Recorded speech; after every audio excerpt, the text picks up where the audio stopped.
If you didn't know, Mountain Dew is 70% embalming fluid. It holds in the flavor. Oh God. There goes our sponsorship.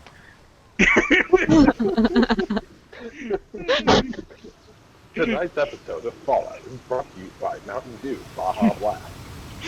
Specifically Baja Blast.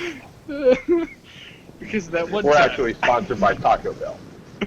Please don't kick us from the sponsor. And it's gone. We're monitoring our bank account live. We're monitoring our bank account. Oh my goodness, our shares are going down. Down. They're going down as fast as the World Trade Center back on 9/11. It just plays like an audio clip from Going Down by Fall Out Boy. Going down. Alright. Sugar, our bank account's empty. So last time, On Dragon Balls. Stop that. On Dragon Ball Z. so the party was about to get ready to leave as Oleg and Vlad wander into the woods. Mm-hmm. Uh, To go punch dogs, apparently. as they go off into the woods, they somehow manage to upset some feral dogs / feral wolves, and the party started out killing a few of them, but as more and more of them came, they soon got overwhelmed. Lucas, Oleg, Nancy, and Truffles were all infected with some sort of... No, continue. Keep crunching.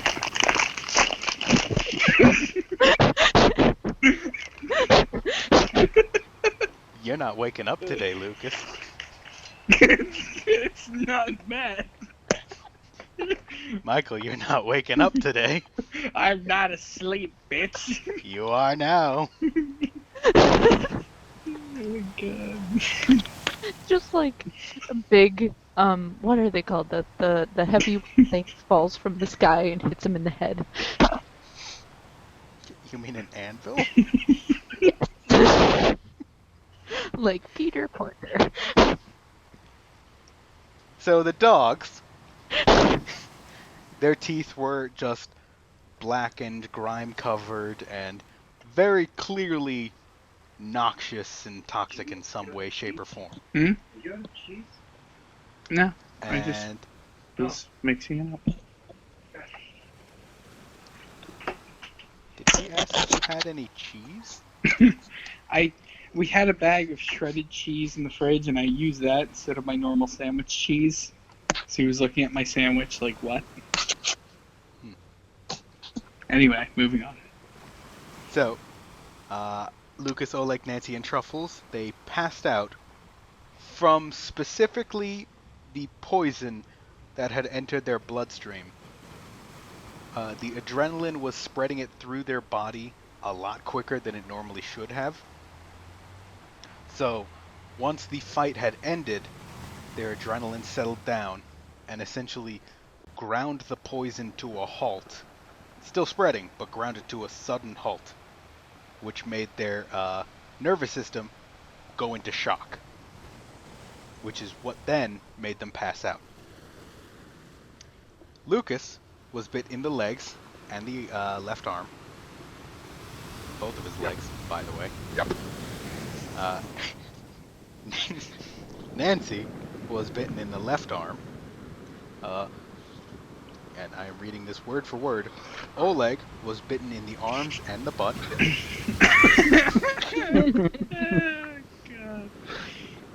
God. And Truffles ingested some of the rotten meat from one of the dogs.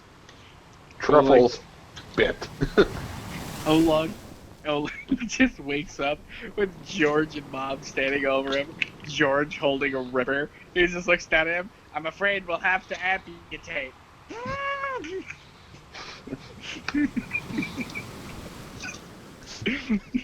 Please, Nancy. metal man, anything but my butt! Look, my glutes! I do so many squats for these! Oh my god. I feel like it's inevitable that George becomes the villain. Oh god. One day you're just gonna all realize that, like, the horrible, like, monster you've all been told about by all the townspeople is just George. And you've watched him do all the things you've been told about. And Oh just god. didn't think about it. Oh god. All of you assume there's a god. Oh no, George doesn't. Like, this isn't some willful god, as in, like, George just progressively becomes, like, this boogeyman that everyone is terrified of. Against, like, none of you know. They start hearing about this destroyer. And just one day it dawns on you all. It's like, oh wait, that's George. Well, time to die. So, Fly just pulls out nunchucks. The time has come. George, it's you or them. Fuck you, I choose me. Kill them. There. Think of the children. I am. I've got my sights lined up right now. Oh. On the children? Yes. Good. But what nobody expected was that Nancy programmed him the entire time. George is actually being remote controlled by Nancy. No. Vlad's just sitting in a corner. This is not how I saw parent-teacher conferences going today. Oh, God. Nancy standing on a chair with a remote control laughing maniacally while George is desperately trying to beat Timothy to death and failing. Meanwhile, Lucas is basically reenacting the Columbine. Jesus Christ! And we're done. Moving on. Oh, there goes our sponsorships ever. God. And as it turns out, we've just gotten a sponsorship from the NRA. Weird, we didn't even ask them for one. What's that? Not a sponsorship. Oh, we're going to jail. Oh! Hooray! Let me tell you about PTK. Oh my god. So, George, from your perspective, as soon as the fight with the dogs has ended, all the dogs are just dead on the ground. There are at least 17 of them, Jesus Christ. including Killed the a lot of alpha. puppies. 3 of them managed to get away. And Yeah. as soon as you're about to call out to the rest of the party about what a good job everyone did, you watch Lucas just stop moving and lay on the ground. Oleg faceplant. Nancy drops like a rock. And Truffles does like one of those scared goat things, goes stiff and just falls over. Great job, every... Son of a bitch. Ah, damn. Well, this is about how I expected this Tuesday to go. And before you can even think, Mom is already sprinting towards the nearest person, which would be Truffles, ironically. Mm. And you see... See, I knew her name was Sarah. You see Sarah already in the process of chastising the 3 mercenaries for how shit they are. George turns to them all. Hey, want to be less shit and help move the unconscious folks? You hear a quick, multiple successions of, yeah, no, sorry, yeah, we'll get right to it. He And- looks at he looks at Sarah. It was Sarah, right? Yes. Okay, I'm just losing my mind. You don't mind me bossing them around, do ya? She just has a defeated look as she looks over to you. Look, at this point, I'll pay you to take them. They're obviously no help to me. Well, hopefully you won't be needing them much longer anyway. I'm sure they can find work. Hell, I'm sure I could find work for them. And he Good. just kind of looks around the ground. You know, it occurs to me I'm still just a stationary turret. He kind of drags himself over to Vlad. Vlad's awake. Oh, I thought Vlad went down.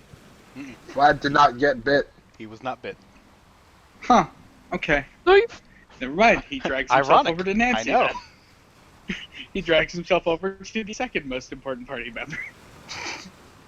Oh. Lucas scowls at his Good throat. I will say, Vlad does help you, like he does lend you a shoulder. Thanks, kid. Yeah, kind of our fault. Yeah, you can tell me the story later. Okay. Not that I really want to know what Oleg did. Well, it's more of what I did, but you know. We'll talk about it later, kid. For now, let's just take care of the group. All right. And he walks you over to Nancy. You hear Mom, she just got finished administering a stim pack to Truffles. He doesn't know if it's going to do too much because it's a dog, but he is doing what he can to open Truffles' mouth and take any bits of flesh that are still in his teeth and just plucking them out. Alright. Washing his mouth out with water as well. Then when he thinks he's sufficiently done, he points to one of the mercenaries, points to Truffles, and then moves on to Lucas. George nods at this. When he gets to Lucas,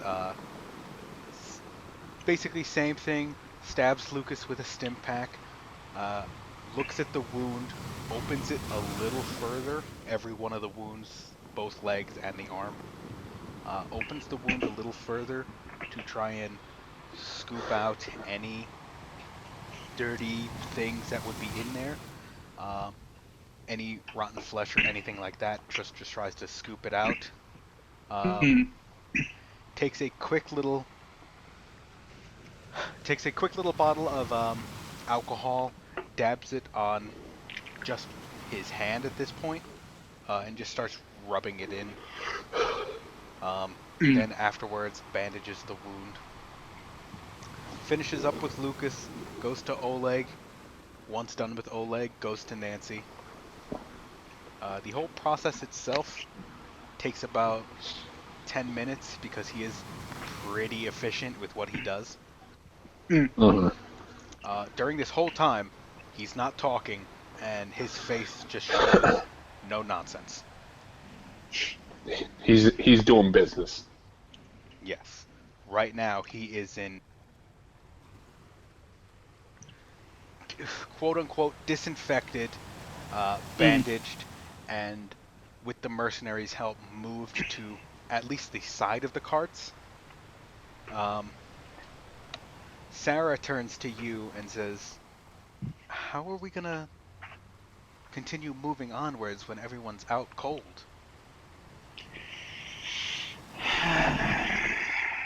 Well, 2 days, or well, no, this is the beginning of a day. So 2.5 days before you reach Shackleton. John, is the place nearby? Not too close, but not too far. Enough to where walk, and you'd be in range. We know of an abandoned building not far from here we could all duck in while people were a hell of a lot closer than trying to get to town. If you... Vlad gives you a cursory look. You don't mean... You got any better ideas, kid? No, but there was also a city we could go to. You don't know what's in it. You've never even gone to it. Oh, so, Yeah, for clarity, when you were... There.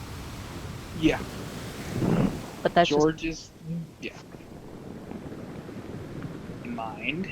Excluding Mom, they're busy. And Vlad, you can join in on this too, though I have a feeling I already know what your vote is. We have two options. There's a nearby city, we have zero idea what's there. Or there is the abandoned manor, which we very much know. I will be blunt with you. We stopped there in an unpleasant conflict.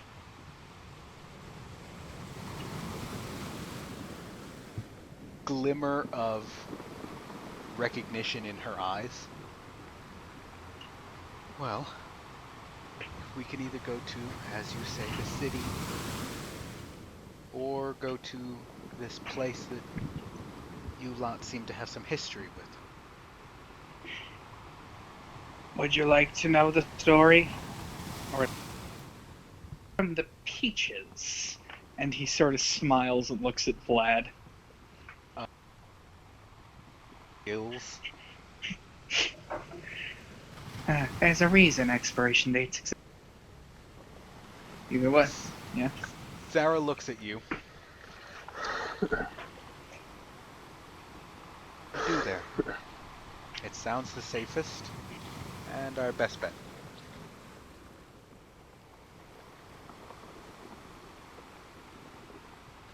Vlad looks like he wants to say something, but he's keeping quiet.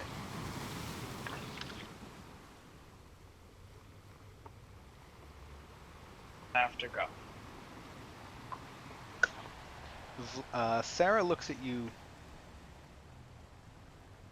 looks torn. Well, it's the safest, but I don't know if... You have to learn to live with the bad memories, Vlad. The rest of you went through a lot there. And if it's going to be too much, I don't want to bring us there. There are a bare minimum of us in fighting condition, and we have no idea what this city is going to be like. So, if we're going to commit to going to that, at least it should be. There were geckos nearby, and those things can be invasive, but I'd rather take geckos over ghouls.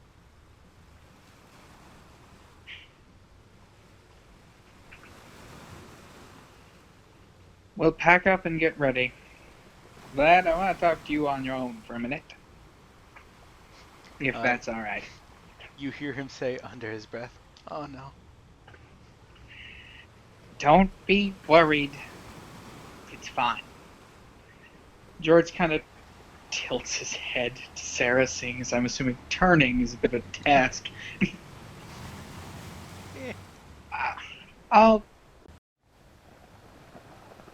We'll head off to wherever we head off. I just want to make sure that... In her voice, Mm. "Idiots!" And turns back to you. Literally the least I can do. Well, I'll pay you back somehow. Okay. See you in a bit. And she walks off as Vlad stays there and looks down at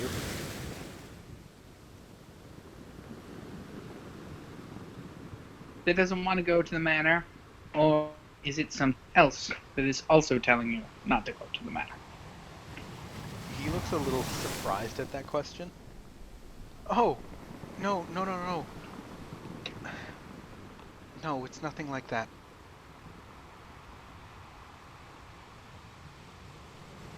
Thinking that the last time we were there, you and Lucas didn't get along. Me and Lucas have settled things. We're old bastards. It wasn't his fault.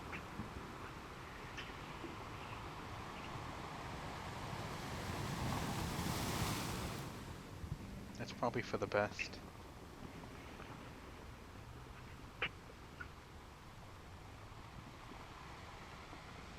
I should be setting a better example. And he looks about as confused as you've seen him in a while. Mm. What do you mean? I'm trying to help you learn how to live out in this world. How to care for yourself.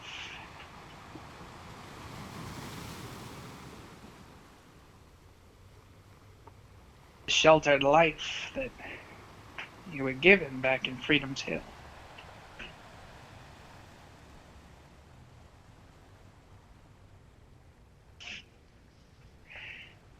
If we're not always around to do it.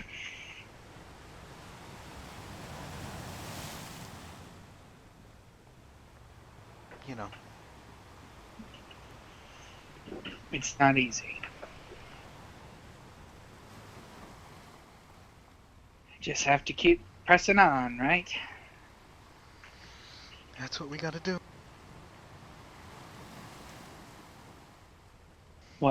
Where his legs should be. I'm probably gonna need a day or two anyway. Like I said, it wasn't Oleg's fault.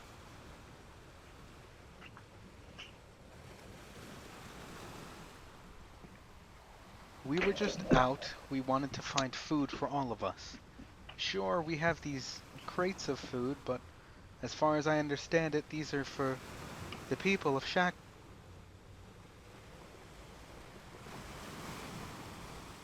For breakfast.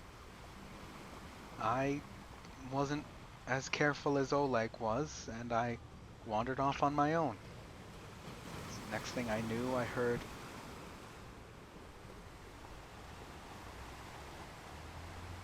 came in, saw the situation, and well, to put it, I was going to begin with, because it was a fairly rational response. Chess.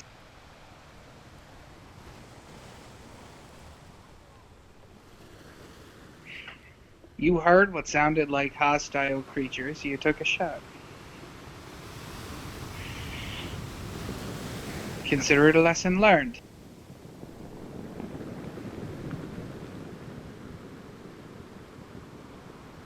even as No. you continue talking, he looks like he's closer and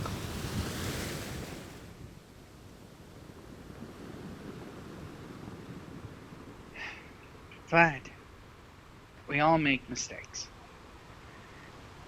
We all make mistakes. It's part of being human. He kind of looks at himself. Well, mostly human.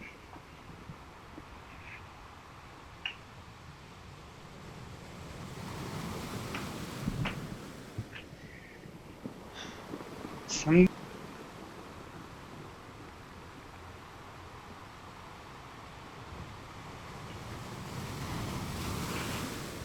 Yeah, but my father wouldn't make that kind of mistake.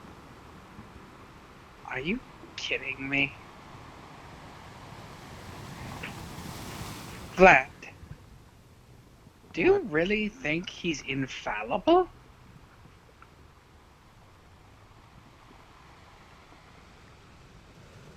As far as I've known him, he was a good leader. He was good to all the people.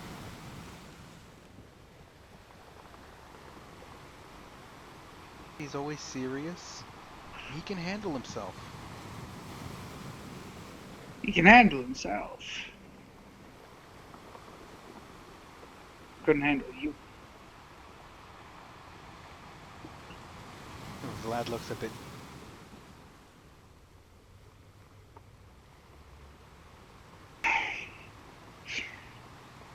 This is my own personal gripe, and it's not fair to pull you into it. The point is, your father isn't infallible. As much of a show, because I might be jumbling my memories. Was it Timothy or James? Tim. Out which one it was. Mhm. He had to have us deal with the bandits outside of town, didn't he?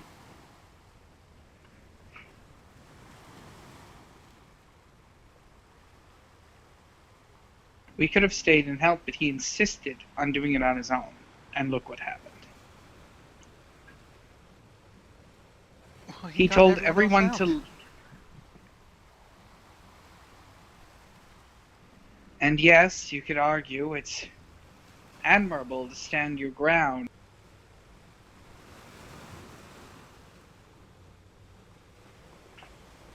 The people of Freedom's Hill were scattered. They had no leadership.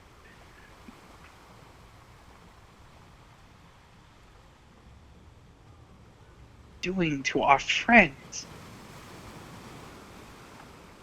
If Timothy had...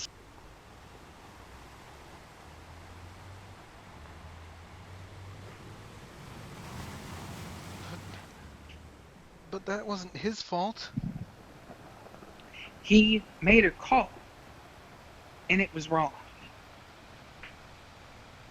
Maybe he made it for good reasons. Leave the Brotherhood. They were exiled.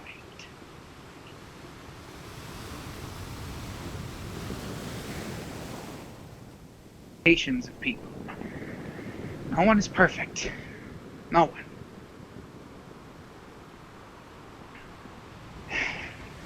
Nancy lost her leg. Lucas got trigger happy. Multiple times, actually. I've done a lot of stupid things.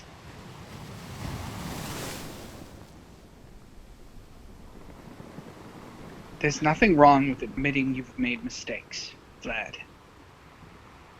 And there's certainly something wrong with thinking that someone can't make mistakes.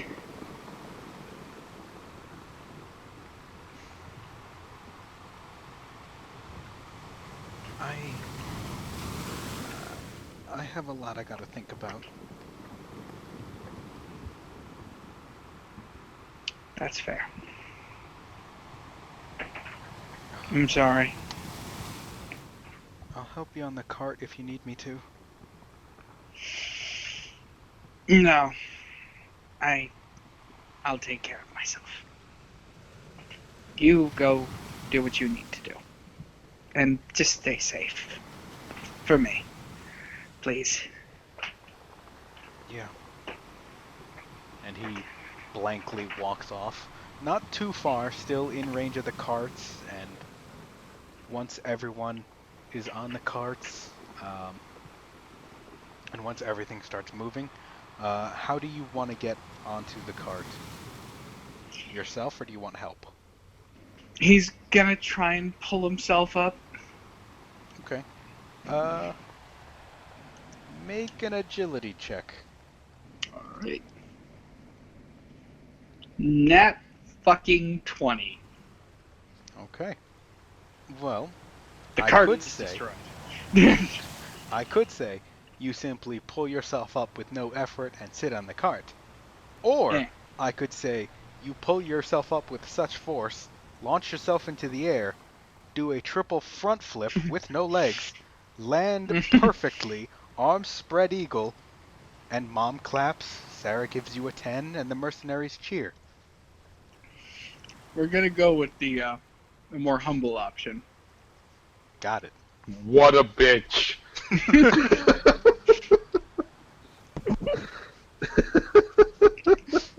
Don't you want to be a show off? So yes, you pull yourself up fairly effortlessly onto the cart, and once everything starts moving, Sarah does ask for your directions towards the mansion. He, You're does giving the give directions, I them. assume? Yep. Yep. Okay. And all the while, Mom is constantly just on a sentry-like vigil on everyone's wounds. The mercenaries managed to sit everyone on the carts, different positions. They put Lucas right next to you on the Mm. cart. Nancy, just because of her human body, they put her on top of the produce. Mm. Oleg, they had to push a good majority of the scrap, but they managed to get him onto their cart. Mm. And after a fairly somber-ish walk, you start to see familiar surroundings. Mm. You start to see... It's more of you start feeling this pit in your hypothetical stomach grow Mm. bigger and bigger as you slowly recognize different paths you took. You're starting to Mm. hear running water. You can see a city over in the distance. And when you look to your left, up on top of a hill, you see a single solitary mansion. All right, boys and girls, let's head to the funhouse. Vlad, all the while, has been walking alongside the carts, mercenaries walking alongside the carts. Mom, walking and sitting on the carts. It seems Mm. like whenever his feet started to get even a tiny bit tired, Mm. he sat on the cart. But once he felt he was good, he got off. All right. And so you want to push through the river again? Uh, correct me if I'm wrong, but didn't Ice Queen make an ice path across? She did. Has that melted? At this point, since about 5-6 days have passed, it Mm, has fair. melted. Fair enough. 5-6 days over running water. Yeah. So, you do know they are still nearby if you wanted to Mm. call to them. As a player, Sure. I'd recommend against it. Yeah. George's. How disastrous does it look like fording this would be? It looks like if things went well, both carts would manage to make it across the river with a very minimal damage. And at most, they would get a little wet. At worst, running through all the different scenarios in your head, because of your slightly pessimistic nature, you can... I'm not saying like you're seeing into the future. You're just seeing different scenarios play out where you're taking the carts into the river and one of the wheel breaks and everything tumbles in. You're seeing one where you're crossing the river and you get swarmed by geckos. You're seeing one where you go into the river and all the stuff just falls off and you watch as all the food for Shackleton just washes away. Just different scenario after different scenario about how things could go wrong. George kind of looks at the rest of the group. Okay. Decision time. Do we want to take the sick up to the mansion and leave some people here to guard the carts? Or do we want to try and get the carts up to the mansion? Well, personally, I think we should leave my men here. Or at the very least, we should have them go into the water first. As soon as she says that, you see all three of them get a look of fear on their faces, but they don't want to say anything. And at the very least, that way we know there's no geckos.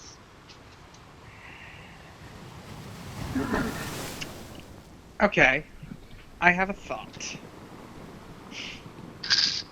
Able-bodied individuals will stand on either side of the carts. We'll take them one at a time to steady them across the path across the river. After we've confirmed that we aren't going to be mauled as soon as we step foot in it. She looks at That- you questioningly. We're taking apart what's the to look carts? for? No. Okay, let me rephrase. We're walking the carts across, like, just riding them across, but we're gonna have people standing on either side to make sure they don't tilt off to one side or anything like that. See what I mean? Sarah thinks for a moment and then nods in approval. All right. Yeah, that sounds fine. She claps her hand. Okay, boys, time to get in the water. Don't worry, I'll have my gun trained on it, so if anything moves, I'll shoot. They, all three of them, including Vlad, so all four of them, go into the water. The three of the mercenaries are kind of putting their hands in their water just to feel around the immediate area for anything that might hinder the carts. Vlad is just looking out into the water in both directions, seeing any movement. And after a good 2 minutes of them searching pretty thoroughly, they call out, "Hey, everything's good." Alright. 2 of you on one side. Actually, are the carts big enough to have 3 people on each side? They could be, yes. Okay. 3 of you on one side of the cart. Why did everything suddenly get so quiet? Okay. 3, he looks at the mercenaries. 3 of you on this side. And he looks at Vlad, Sarah, and Mom. Do you 3 mind manning the other side? All you really have to do is steady it if it starts to go anywhere. Sarah looks at you. How are we going to get the second cart across? Who's driving that one? We'll walk back across and then bring that one on its own. Okay. The hard If you part think is that's just best. getting them across the river. To my understanding, it's not a very, wide river. It is not particularly wide, and it's not really too deep. It goes about up to a little higher than knee deep. And the river itself, if I were to give an exact measurement, I would say about 20-ish feet across, 20, 30. Yeah. So we can easily take one cart and then just walk back to the other cart. It's not yes. like the other... we're not going far from the other cart. Yeah. So that is something you could do, if that's what you want. Sarah currently seems to be in agreement. Alright. So that's what you're going to be doing? Yeah. It's the Okay. safest plan.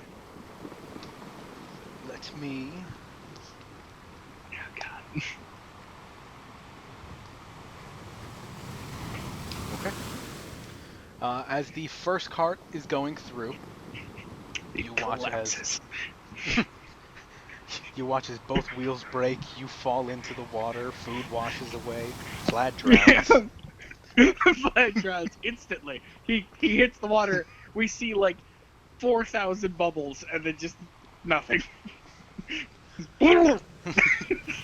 It's basically like an NPC or just a character in one of the games that you're not allowed to go into water. Go into water. Mm. He Uh-huh. steps a pinky toe into the water, and all you hear is. Yep. That was a very nice soundbite, by the way. It was. That was a surprisingly good, like, underwater death sound. I have heard plenty of character deaths by water. It is also a fairly decent Zoidberg impression, so kudos on that as well. I thought you were going to say I've heard a fair amount of people drowned. And like, We don't talk about them. I was going to get real concerned. Mm. Don't worry about it, Marina. I'm worrying. Don't worry, Don't most you of worry his your pretty little most of head. his killings are hangings. Most Anyway. So Alright, yes. percentage. The first cart, the three mercenaries on the right side, they're looking very vigilant, very alert. They're watching the water like hawks. Mm. On the left side, Sarah is equally as vigilant. Vlad, not as vigilant, but he is still constantly looking for any small movement. Mm. Mom, it looks like God fucking The first one who fucks it up today is the DM. it's always me. Always. I've done it, and so has Matt, and I think so Everyone has has Marina. done it. Yes, I'm always the first to do it. Eh. You set the trend. Mm. So, he looks like he absolutely hates the idea of being in the water. That's fair.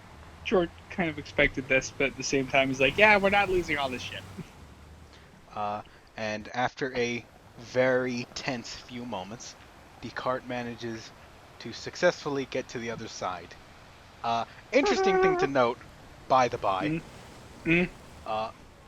Biggie essentially has to be looking directly up to breathe. Good. The Say water George is was, higher than George was primarily concerned about Biggie. And if anything happened to Biggie, he would have killed every last one of them. like he made it, but oh boy, Peter would Good. not be happy.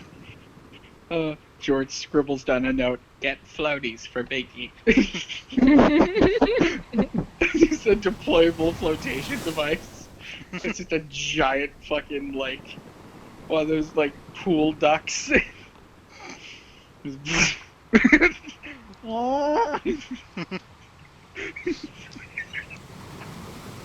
Later on in the future, this river is just now a lazy river that only Biggie can use. some merchants walking down the road, they just see a small cow. it's just floating down the river. No.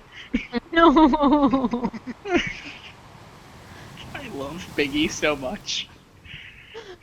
If you kill Biggie, I will hunt you down in real life and murder you. And then take place as the DM and resurrect Biggie. Scribble down notes. Kill Biggie indiscriminately. Anyway, so the cart makes it across.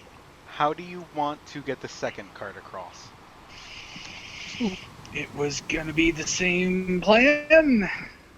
3 people on each side, carry it across. So someone has Well, to not carry it you back. across. That's a good point.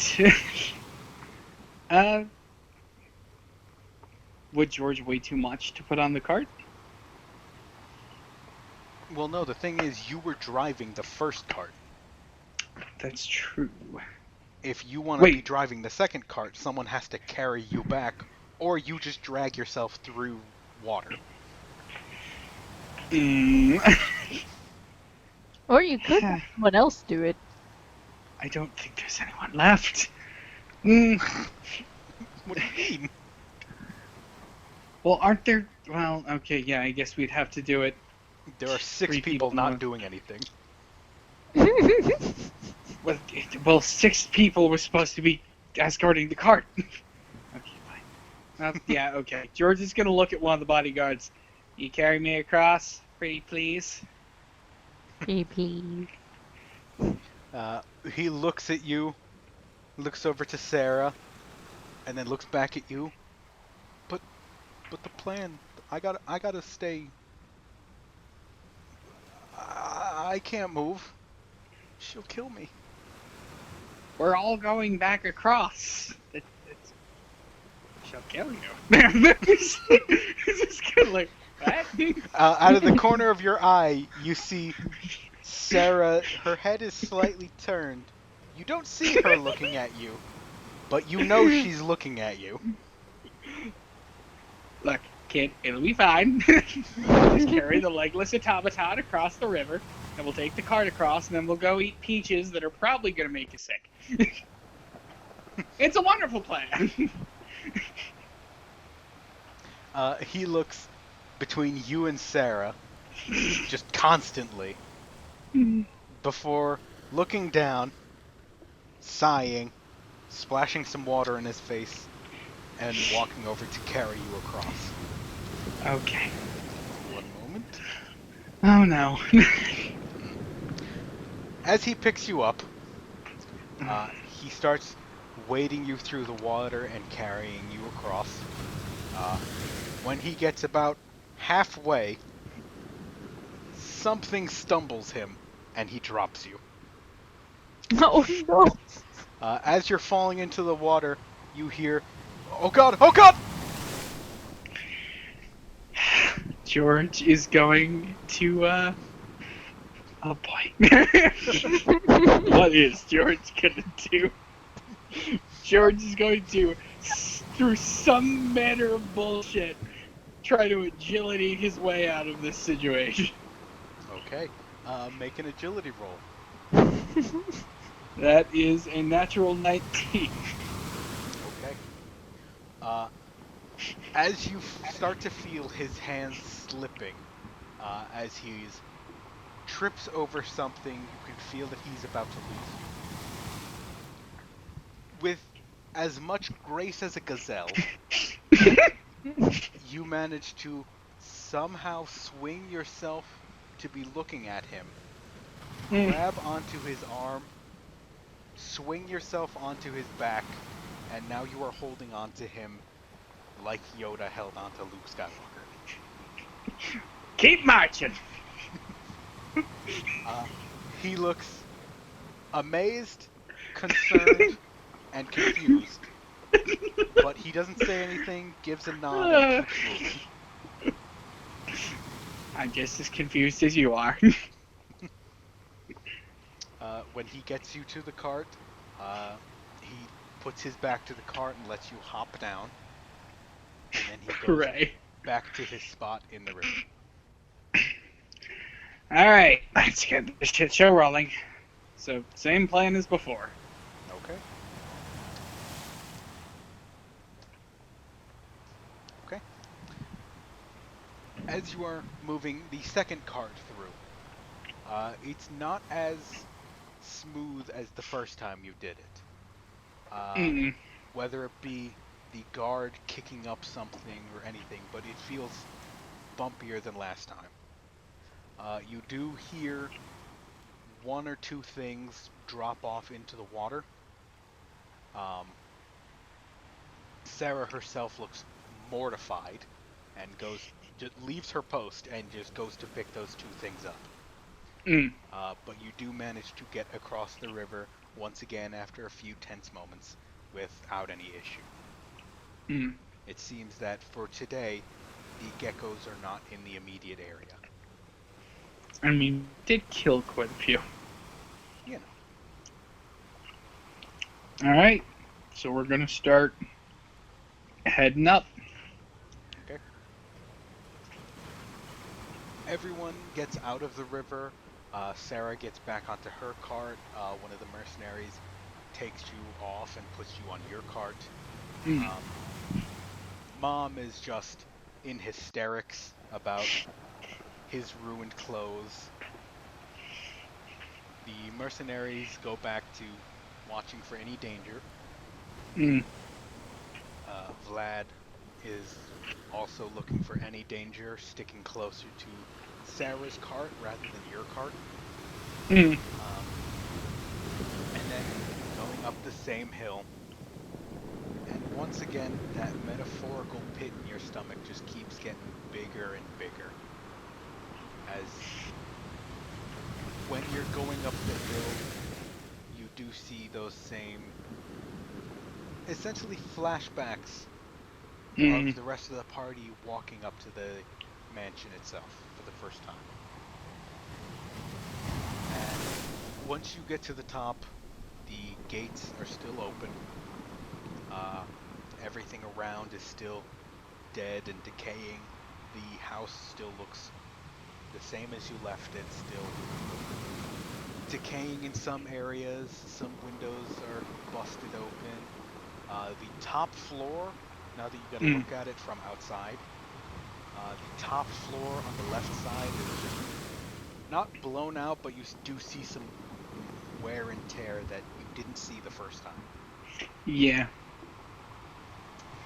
Aside from that, everything looks the same. Does George remember the layout at all? I would say you do, yeah. Because again, it was only a little... It was about a week ago that you were here.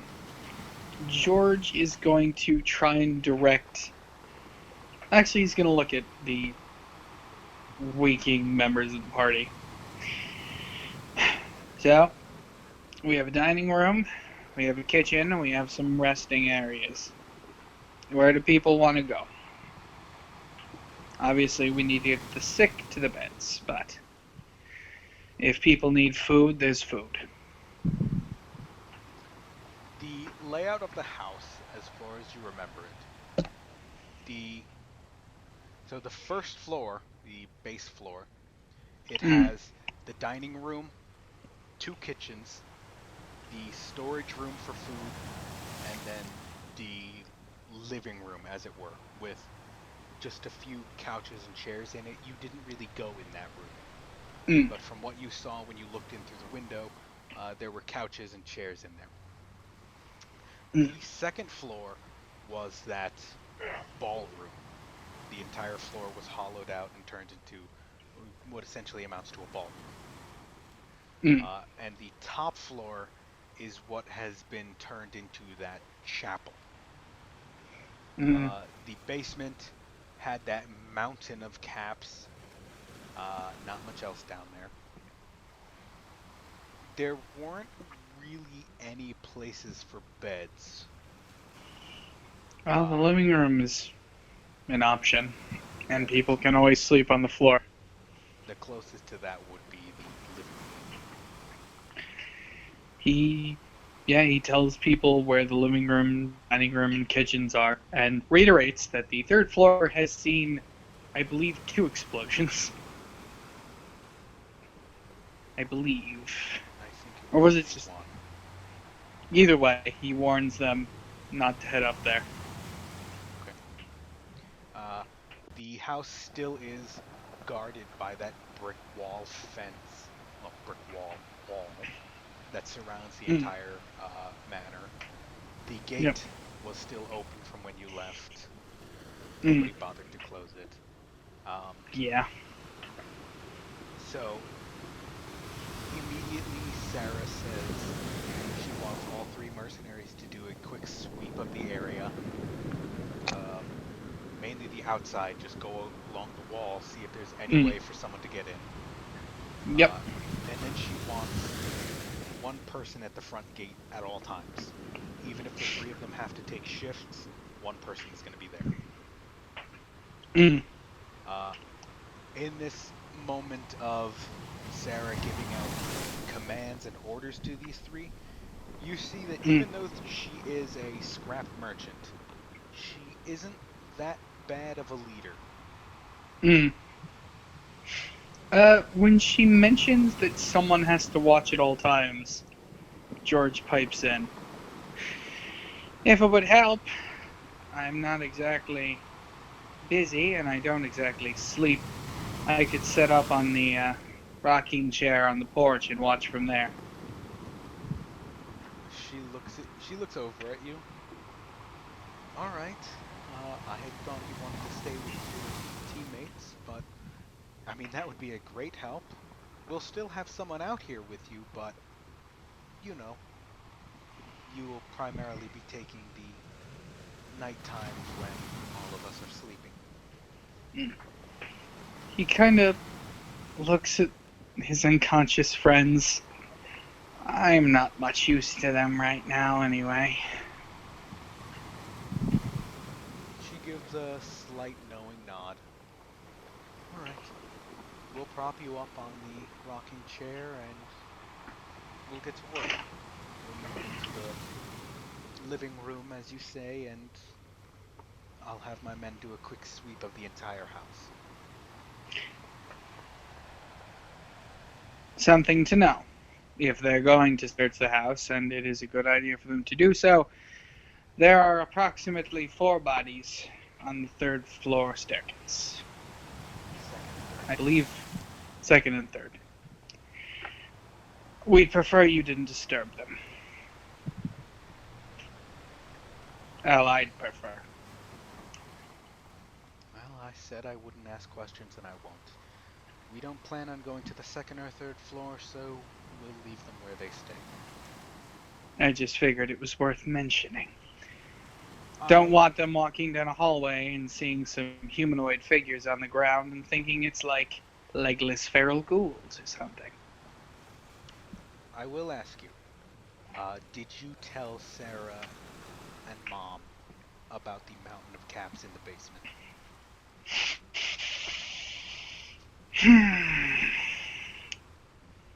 Well, There's Sarah one and other Mom and her mercenaries. There's one thing I'd like to discuss with you, Sarah, privately, if we could. And he kind of glances at Mom. If you want to be involved, you can. You see, now that you have gotten somewhere safe, Mom seems to get some of his usual senses back as he smiles over to you. Oh, darling, you know I love a good secret. Alright. Once And everybody's inside. yeah, Sarah sends her men off to go do a sweep of the wall, both inside and out. She, with knowing what you want to say, something private, she sends them to the Mm, outside first. right. So, yeah, he looks at Mom and Sarah from his chair. The gentleman who lived here was a philanthropist. He helped people, gave them food and shelter. In my pessimistic and oft cynical worldview, I thought he was a cannibal. So we entered this place suspicious and jumpy. We saw something that we didn't understand. The man perched over a grave on the 3rd floor. We fired.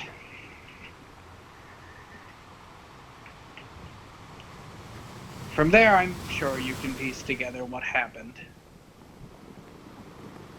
Or at least enough of what happened. Mom doesn't seem to have too much emotion on his face. He seems more stone-faced about this. Sarah looks equally disgusted yet understanding. As I'm sure you can understand, I am not happy about what happened here. But there's no changing it. And now on to my second point. In the basement, is a massive pile of caps.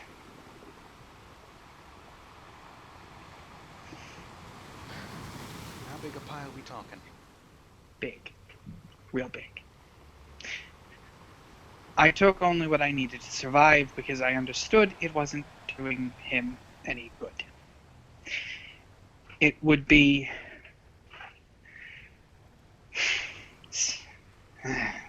Doesn't matter. As I said, it's not doing him any good. So if you want any of it, it's just sitting there. Mom doesn't say anything, more of gives a silent yet somber nod. Sarah looks to you with, oddly enough, a little hint of a smile. Well, I'm glad you told me about this. I will, for obvious reasons, take some of it for myself. I assume you left it for personal reasons, so I won't take too much, but... And she looks towards where the wall is. Mm. I would suggest we not mention this to those three. I did hire them, but from what it sounds like, this might be more than what I bought them for. They might take it and run. I don't think they will, but we don't know. As much as I'd like to let them have it, they are your employees, so I won't tell you what to do. All I'm doing is telling you it exists. What you do with it, I don't care. The food serves more of a practical purpose. And not that I'm a religious man anymore, I feel like my soul would be further darkened if I can at least make use of the old man's charitable nature. Maybe that food he stockpiled can still help someone.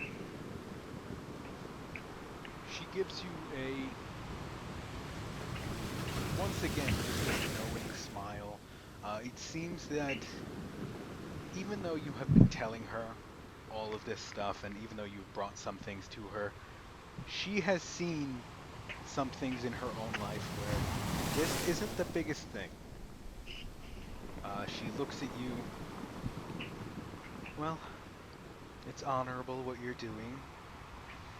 Some might call it foolish, but if you want, considering you are to be potentially my new employer, if you want us to go through all the food and see what we can salvage, we'll get it on the cart by the time we get to it.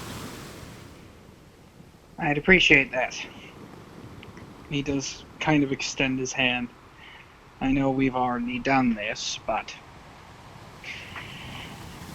I'm placing a lot of trust in you, and you're placing a lot of trust in me. She does take your hand.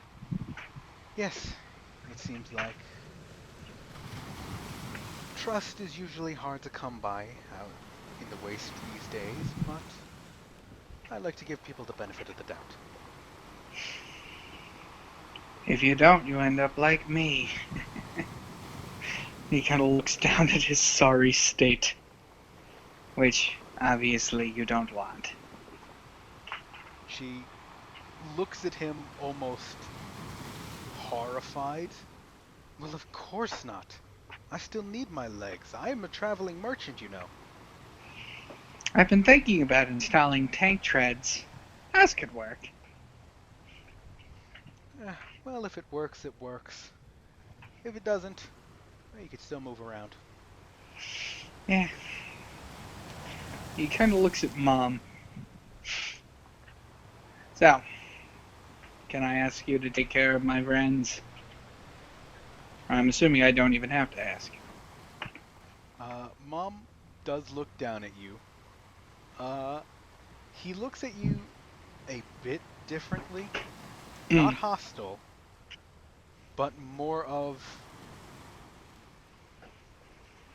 I guess the best way to describe it is he is looking at you with a slight hint of pity in his eyes. Yeah, no worries, darling. I can take care of everyone. Thank you. If any of them happen to wake up and are in moving condition, tell them where I am. I imagine at least some of them will want to see how I'm doing. All right. I'll go get started. And he Thank walks you. inside.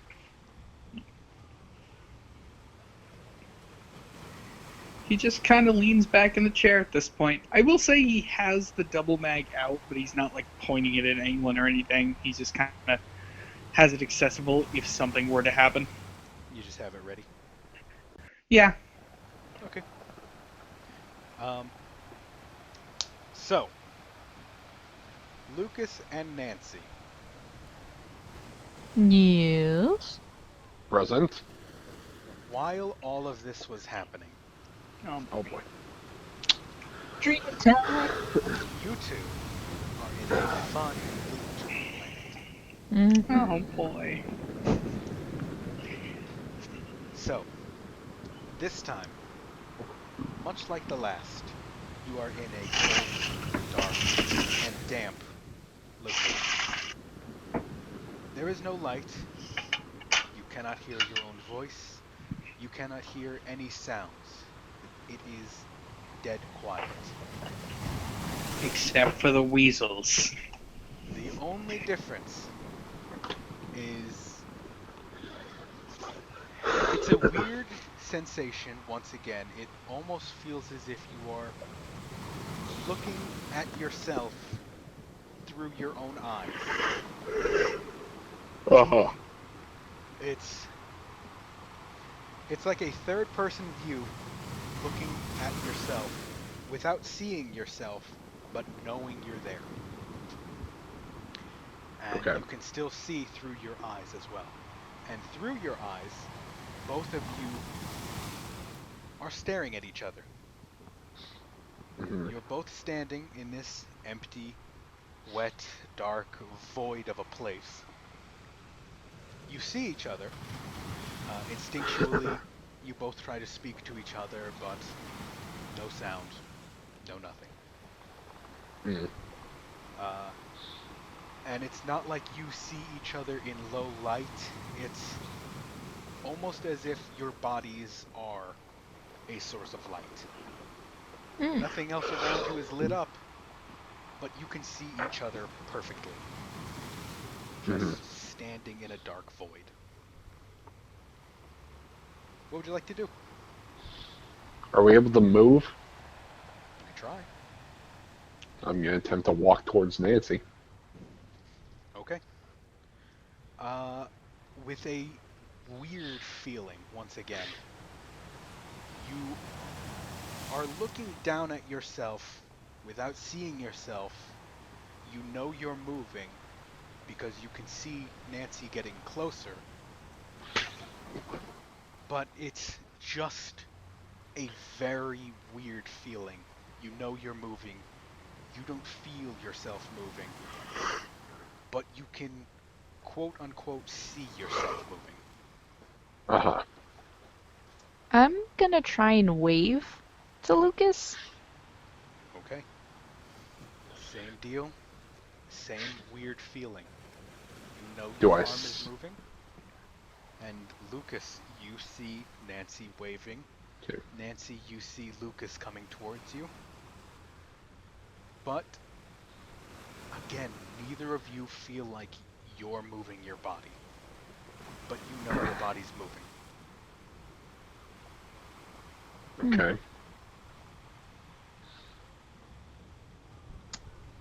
And there's nothing else in this black void as far as we can tell.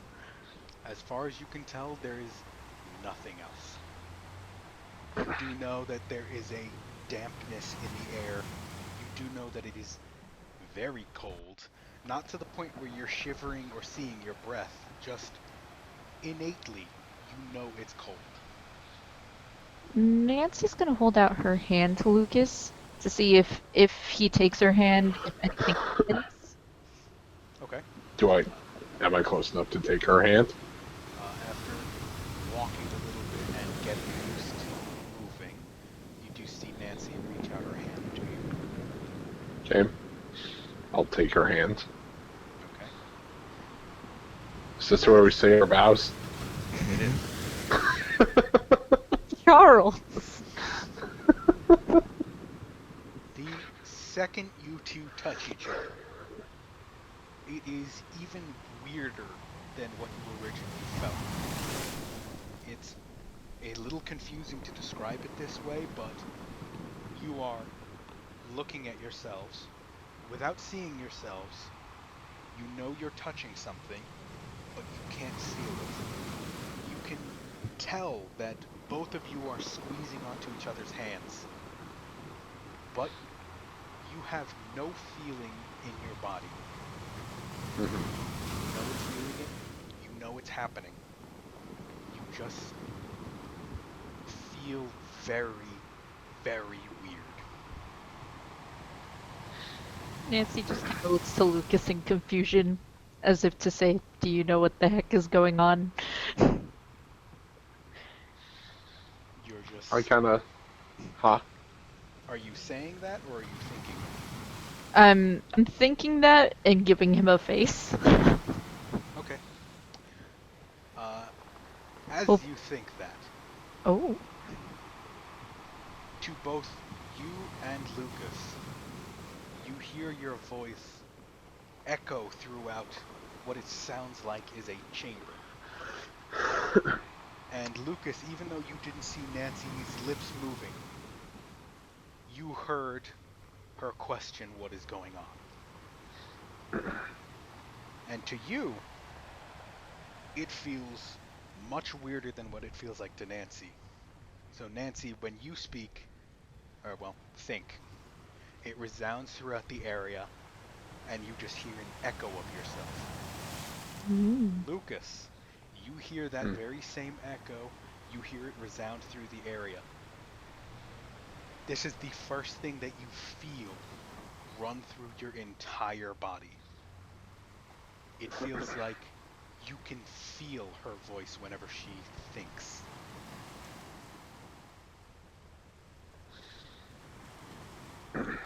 Okay. I I'm- guess Hmm. I'll think back.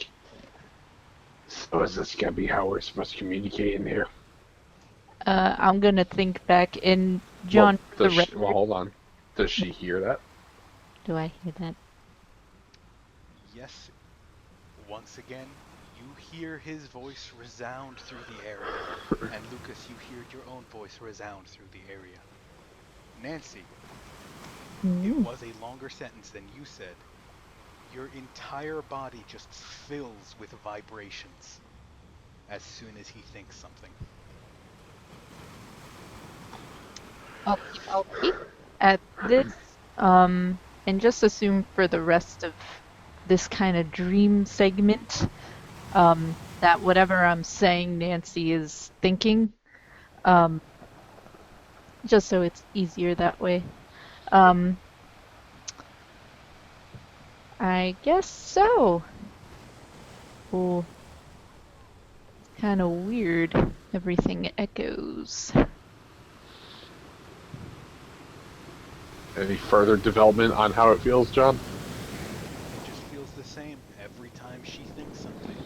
You feel almost every single letter, every syllable, every word reverberate through your entire body. Okay. Alright. So, what's our task here? Beats. Bobby, you gonna throw us a bone? No sound, darkness is still there, and you feel nothing besides your own voices. I'm gonna take that as a no. I'm sure something will develop. And she kind of says this with a, or thinks this, sorry, with a frown. Okay. Lucas, you do see Nancy frown as she's saying this.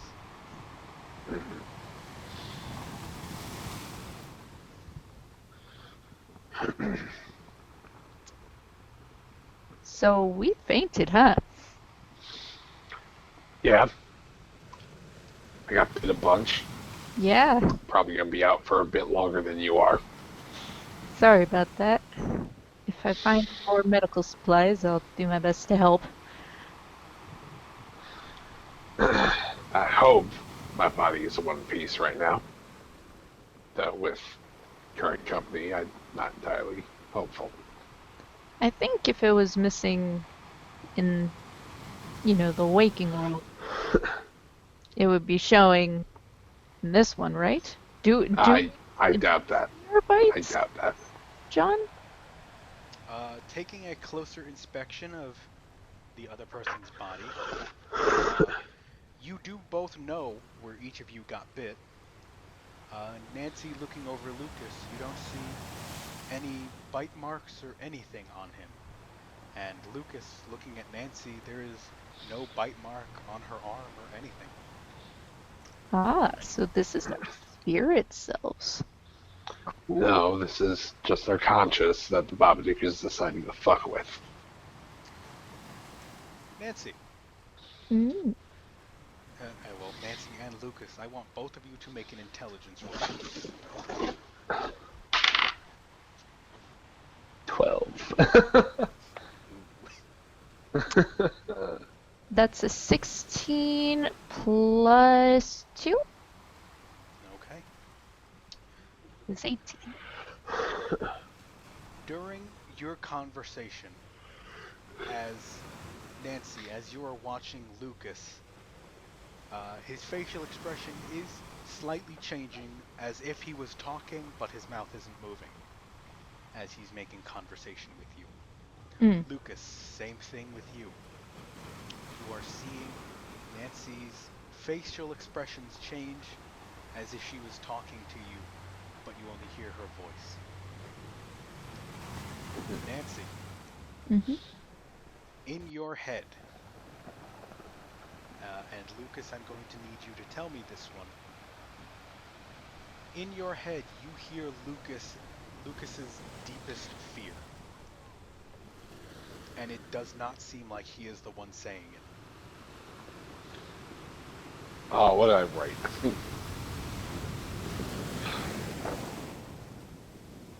So it is up to you, Lucas, to tell Nancy exactly what she hears. Give me minutes to try and find that. What the Wait a fuck minute. did I write? The same thing as when he was looking at the book, because I remember that. Slightly different. Huh? Oh, it's different. It's not, you're gonna turn like them. No. No, it's not that. When you were looking at the book, it showed you, for all intents and purposes, what it thought you were afraid of. Or what it thought would get to you most. This, you hear Lucas's voice resound through your mind, while Lucas himself doesn't seem like he's the one saying it. You hear all of the emotion, you hear fear, you hear sadness. You hear, for all intents and purposes, a vulnerable and scared Lucas.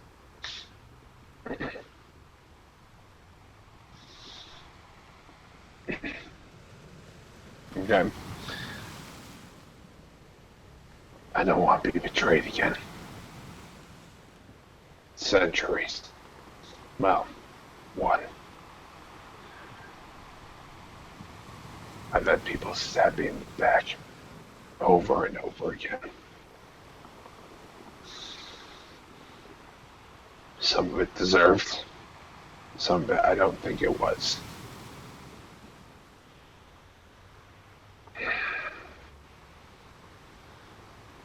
Don't go turn it on me.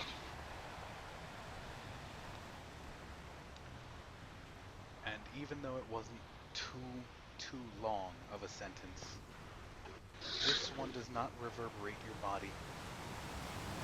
This one is talking Lucas's own thoughts. It's not matching up with what he's saying. It's not matching up with his facial expression. Again, you are hearing a very scared and a very fearful Lucas.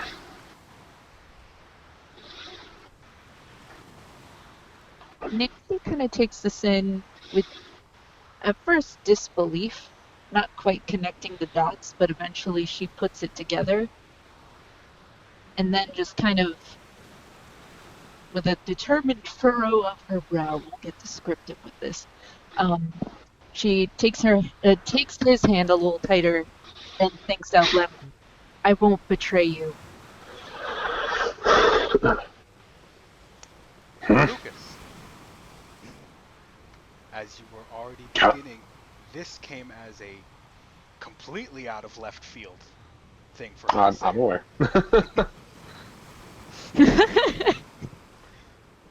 Come again?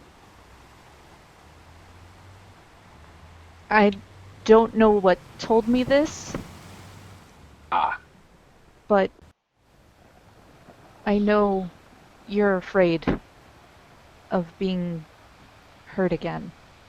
I don't know who hurt you, but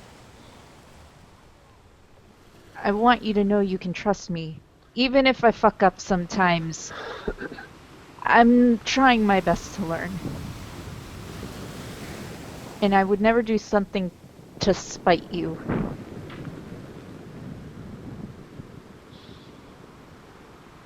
Unless you gave me reason to. that's fair. I mean, if I gave you reason to spite me, I'd hope you took that opportunity to do so. Just if I gave you actual reason to spite me, I probably deserve it. But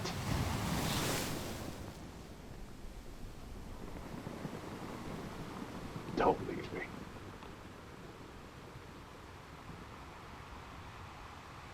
Bit of jest is fine. Don't leave me. Don't throw me to the ground. Nancy just kind of thinks, I want to punch whoever hurt you real hard. And then I want to take out their eyeballs. You're a couple hundred years, you're a couple decades too late for that, Nancy. Well, next time, let me know. Just point me in the right direction and hand me the scalpel. I'm not giving you a scalpel. Oh. You can find one your own. Mm.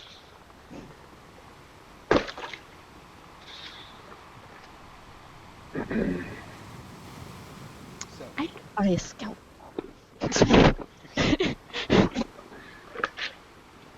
while you are in this space, is there anything you want to do? I don't know. I punch Nancy as no. And here I thought we were bonding. It's really a reminder of home. Oh my god. That's not okay, Michael. She has issues. Mr. Lucas, I don't feel so good.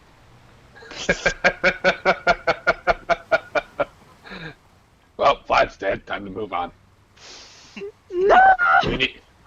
We need a new mascot. No! Hello, friends. Would you like an apple? Who the fuck? You know, I don't care.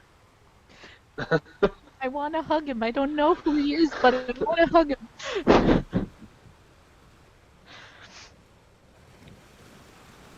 So is there anything you want to do in this space?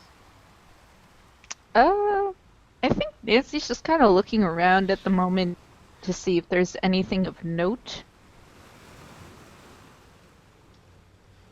As far as you can tell, there is still just darkness. It doesn't matter how much you try to perceive anything or how much you focus on one specific area. The whole space is still just a dark void.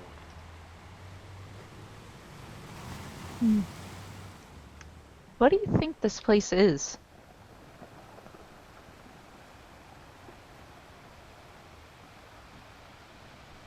Hello? Oh, Sorry. well, we're in a dark place. We can hear each other's thoughts, and a little more so. And old man Bob Duke is pulling the strings, I'm assuming. Ain't that right, you creepy, ghostly bastard? Or, now, this is if we're... Sorry, I'm snapping to think of the thing. If we are theoretically believing that Vlad does have a friend who is actually have good intent for us, could be it like that. But I doubt it, considering the last time I was in something like this, I almost went blind. Mm. Mm-hmm. Mm-hmm. Yeah. I hope Truffles is okay. Truffles. Didn't Truffles bite one of them? Yeah. I'm sure he's fine. I don't want him to get infected like the other ones. And if he does, I don't want to say goodbye to him. He's, at the moment, all I have left of... Your family. Yeah, Well, the ones you care about. yeah.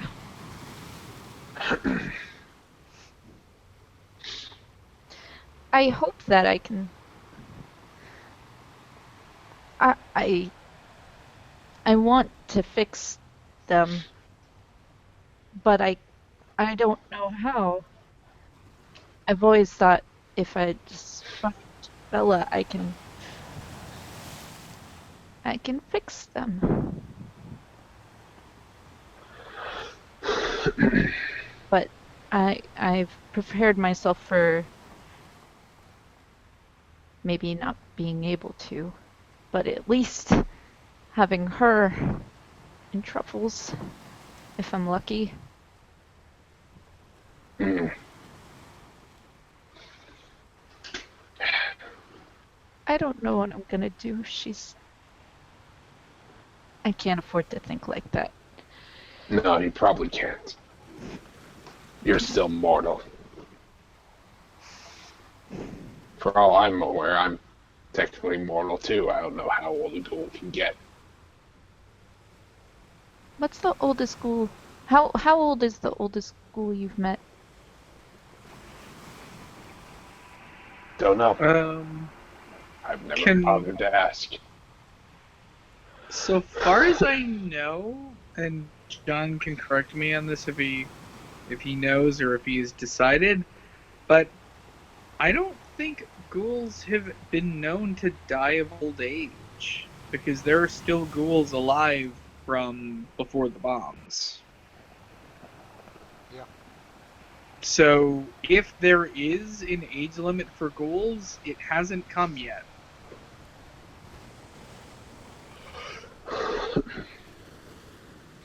I don't know how old we can get. I just know that I'm still here.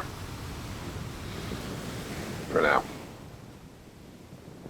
I'm sure at some point someone's gonna get a lucky shot in. Maybe a little more lucky than that kid. What was the last thing you said? Sorry. Don't worry about it. No, I Don't worry about it. hear you. I actually could not hear what you said. I know, and I'm weaving it into the narrative. Ah. But I want to know. I want to know all the things. John, Can I roll intelligence to see if I can pull my old mask out of my jacket? You can certainly try. 17. When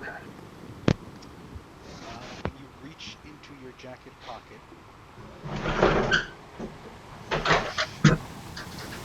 Jesus. When you reach into your jacket pocket, your dresser falls over. So when you reach into your jacket pocket, it doesn't feel like you're pulling it out, more than it just appears in your hand. Okay.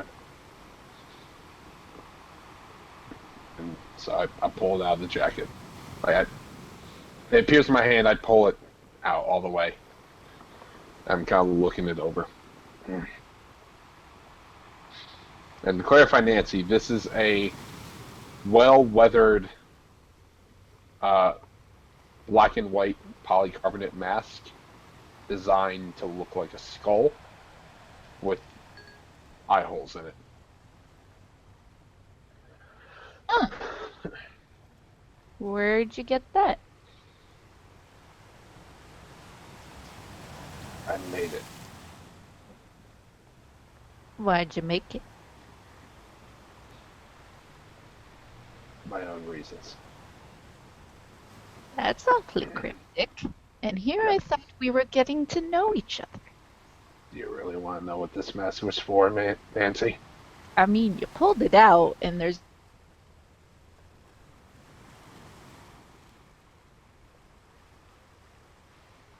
The people I killed. Now, you've killed a lot of people. Specific people.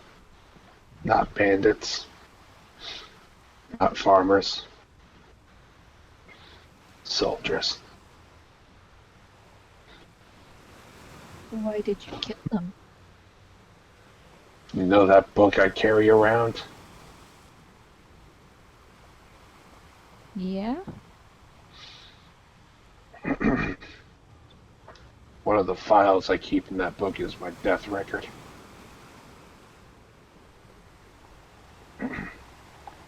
The mission completion debriefing for me getting attacked. Me being targeted for a hit from one of my own fellow soldiers.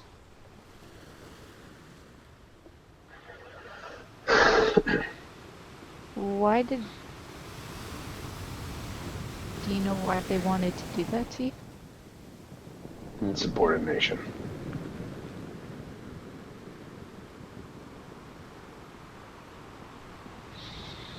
I stuck my nose where it didn't belong. They decided they didn't want me around anymore.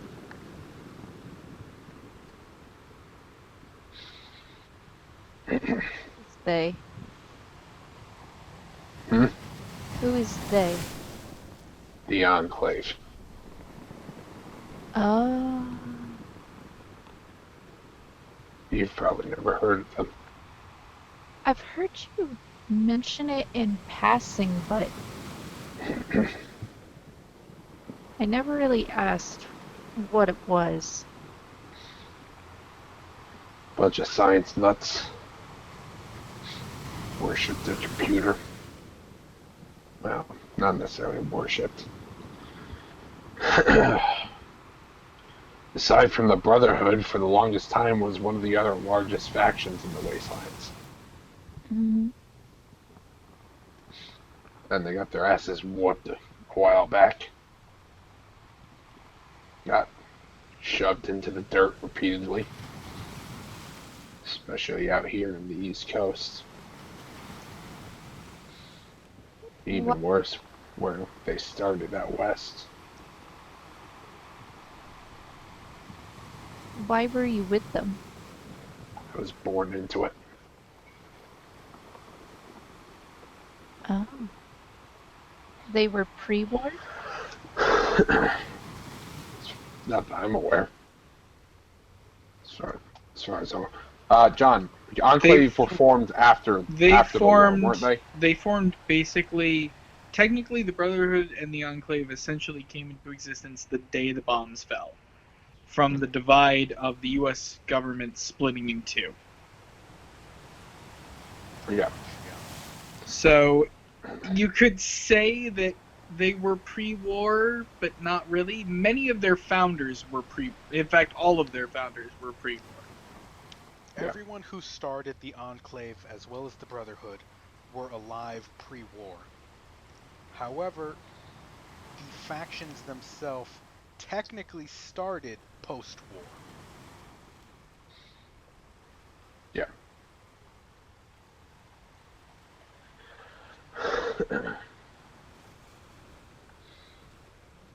And just in case people were wondering, so far as I know, none of the founding members are still alive. Possibly the Enclave does weird shit, but They're a bunch of sciencey boys. Yeah, I Yeah. think the Enclave still had at least one of their founding members as like a robo-brain. that's something entirely possible. Actually, wasn't that the Master? Didn't the Master die?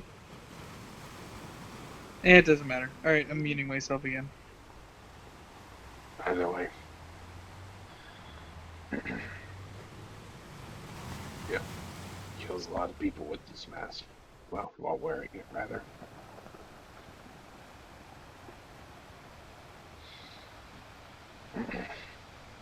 What did you find out? They were using me to kill innocent people. So I decided if I was going to be killing people, I'd kill the people who deserved it. At least after the fact. But I didn't die the first time.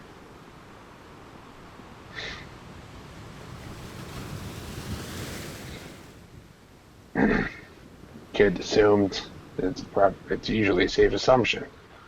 He hit the payload that was moving. Large explosion. A lot of radiation hit me. Woke up about 3 or 4 days later in the middle of a crater.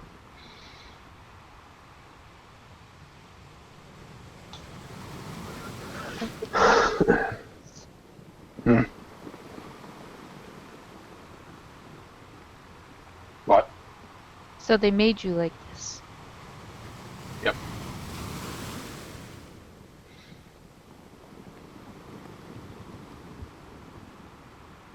Did you have family there?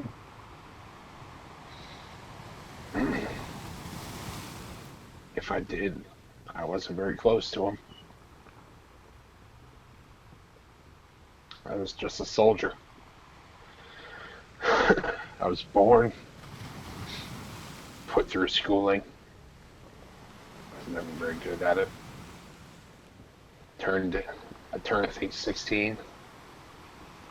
Maybe a little younger than that. They started training me. Hit 18, immediately enlisted.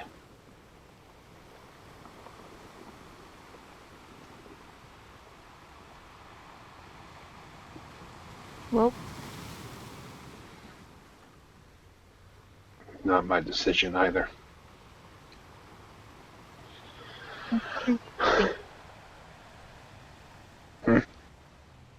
I was just thinking, considering everything,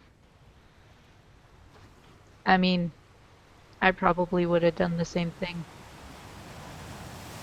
To be honest, I'm kind of surprised I haven't killed my parents yet. I mean, I'm in no place to judge.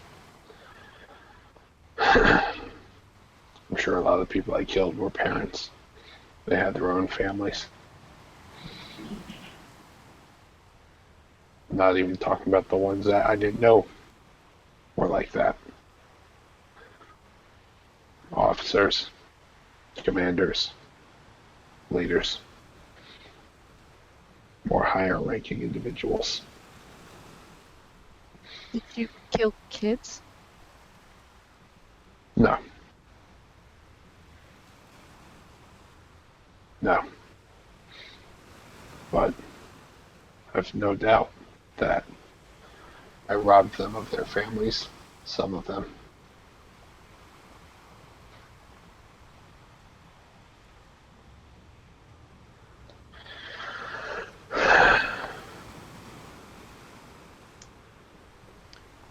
Lucas and Nancy, Mm-hmm. as you two are talking, as you two are finding more and more about each other, and getting a little personal with each other, in the back of your minds, you feel like something's wrong.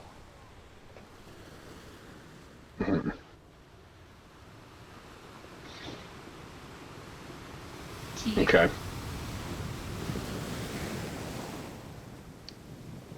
As of right now, that's what you feel. You just feel an intense sense of Oh, something I was is not asking right. Lucas. Sorry. Sorry, that was. Do you feel that? Yeah, I feel it. I wonder if we can make ourselves wake up. Who knows? We did it before, or at least I did. You can certainly try if you want.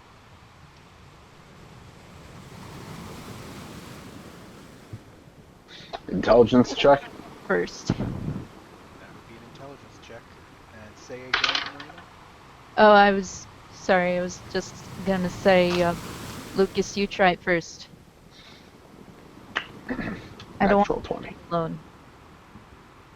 Do you have any addition on your intelligence right now? +1. Okay.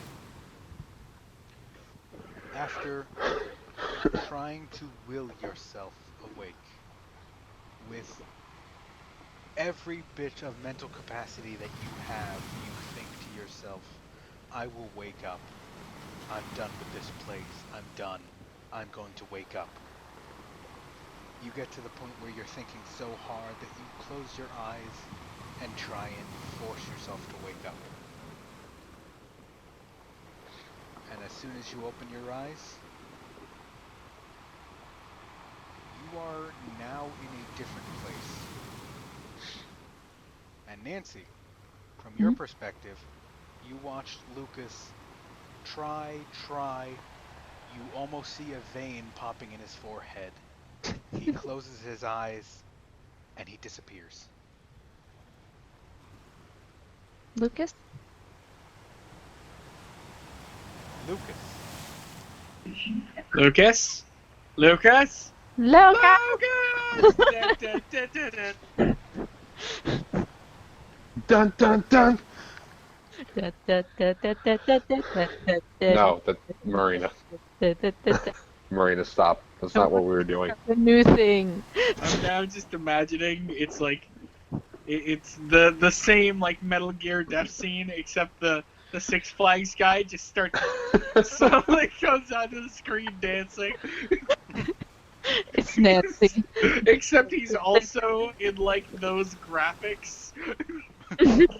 So it's just like instead of the regular Metal Gear music, as soon as it says you died, all you hear is just the Six Flags music.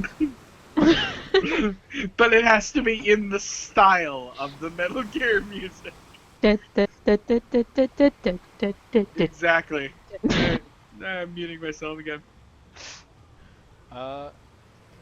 Well, if you want, this one you might not want to mute yourself for if you want to react to it. Okay, Lucas, alright. where you are is a very weird place to you.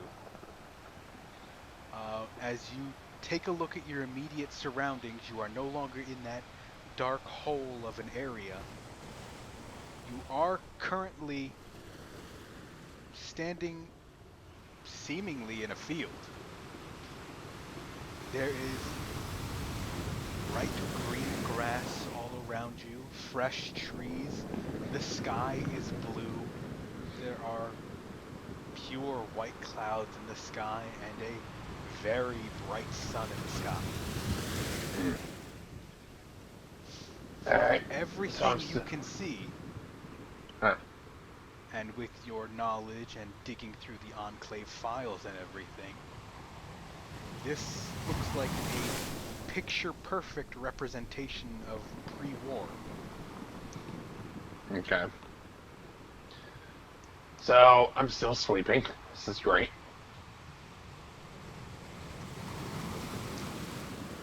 Would you Cool. like to have a look around? Sure. Make You a turn perception around, you see a 70-foot tall George eating tangelos. 16. roll. This is not actually the past, Lucas. This is your future. It's a weird one. Lucas, Okay. Yes. you get that same feeling that something is wrong, and you feel it coming from behind you, and as soon as you turn around, you see a very weird sight to you. Hmm.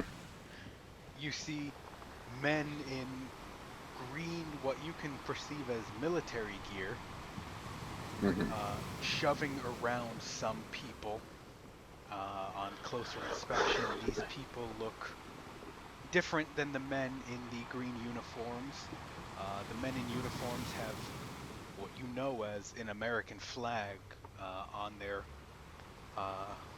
shoulder where an arm patch is.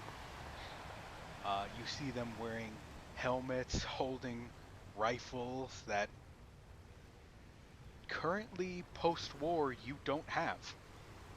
Mhm.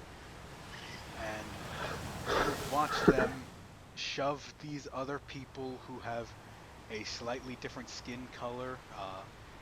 Their eyes are a little more narrow, Mhm. and you watch them getting shoved onto what you see is a fully functional train car. Uh, some of these people are crying and holding on to each other. Some are reaching out from the train, trying to escape. Some of them are trying to fight back. And the ones that are trying to fight back, you see these men in military gear hold up their rifles and just gun them down. Hmm. There is still no sound. There is still nothing. You don't Mhm. feel anything. You just feel that something's wrong. And as you watch as these people get gunned down, you don't hear any gunfire. You don't hear their screams of pain as you see them get ripped apart by bullets. You don't hear their cries of agony of their loved ones in the trains. It's just wrong. And in this space, everything around you is just a green field. There is no train tracks, there is nothing. It is just a train that these men in military gear are shoving these, for all intents and purposes, Oriental people onto trains. Yes. And after watching this for a while, the train departs and goes directly into the ocean. Okay.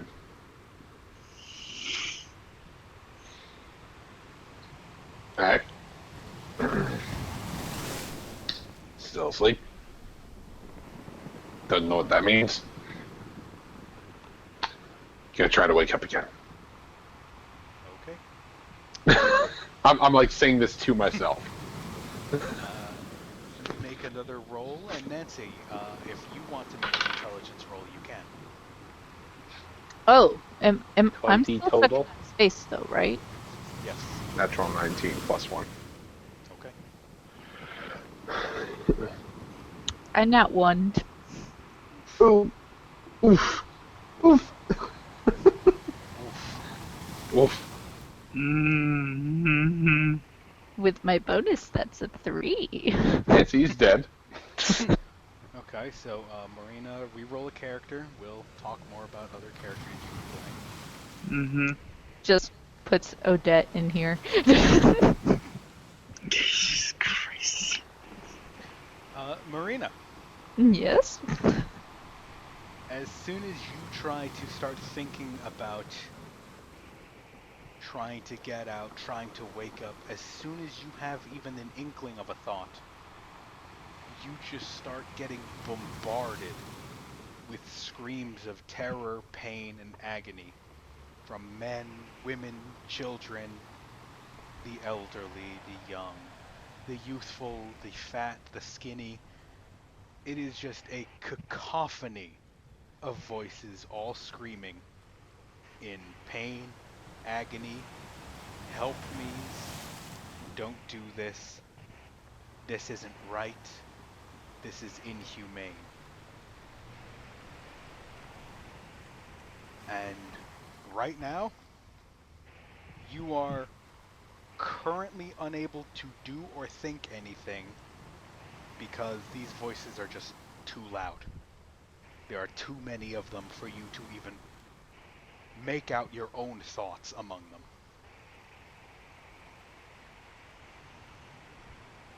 Well, shit. Lucas, Yes. you are, as soon as you begin thinking to yourself, I want to leave, wake up, get out of here, go fuck yourself. These are accurate statements. You are currently somewhere completely different. You feel as if you're in free fall, but everything around you has this weird haze about it. Uh-huh. And as you look up into the sky, you almost see a roof-ish above you. You can see the sky above you. You can see the clouds. You can see the sun. But it's all warbled and just a different shade. It's a shade of blue. Mm-hmm. And as you begin to understand that you are currently underwater, your eyes notice something below you. Okay. As you look down, you catch a faint glimmer of... Make a perception roll. 16? Okay. From this distance, and through all of the water, you make out only for a fraction of a second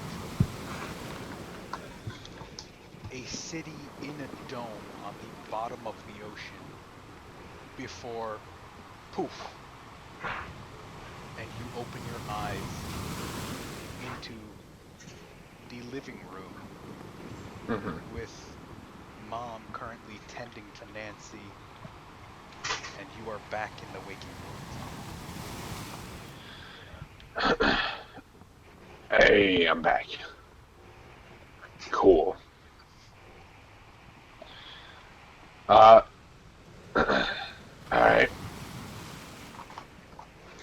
Where are we?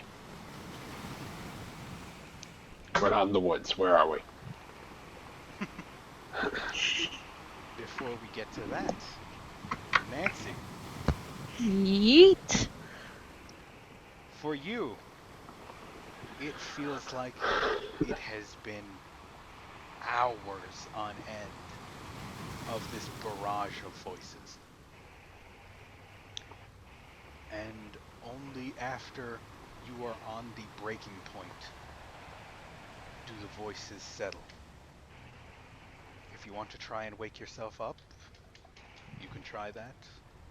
You can try searching this area or any number of things. What do you want to do? I want to get out of here after all that screaming. I don't want no more screaming, so I'm gonna try and roll. Okay.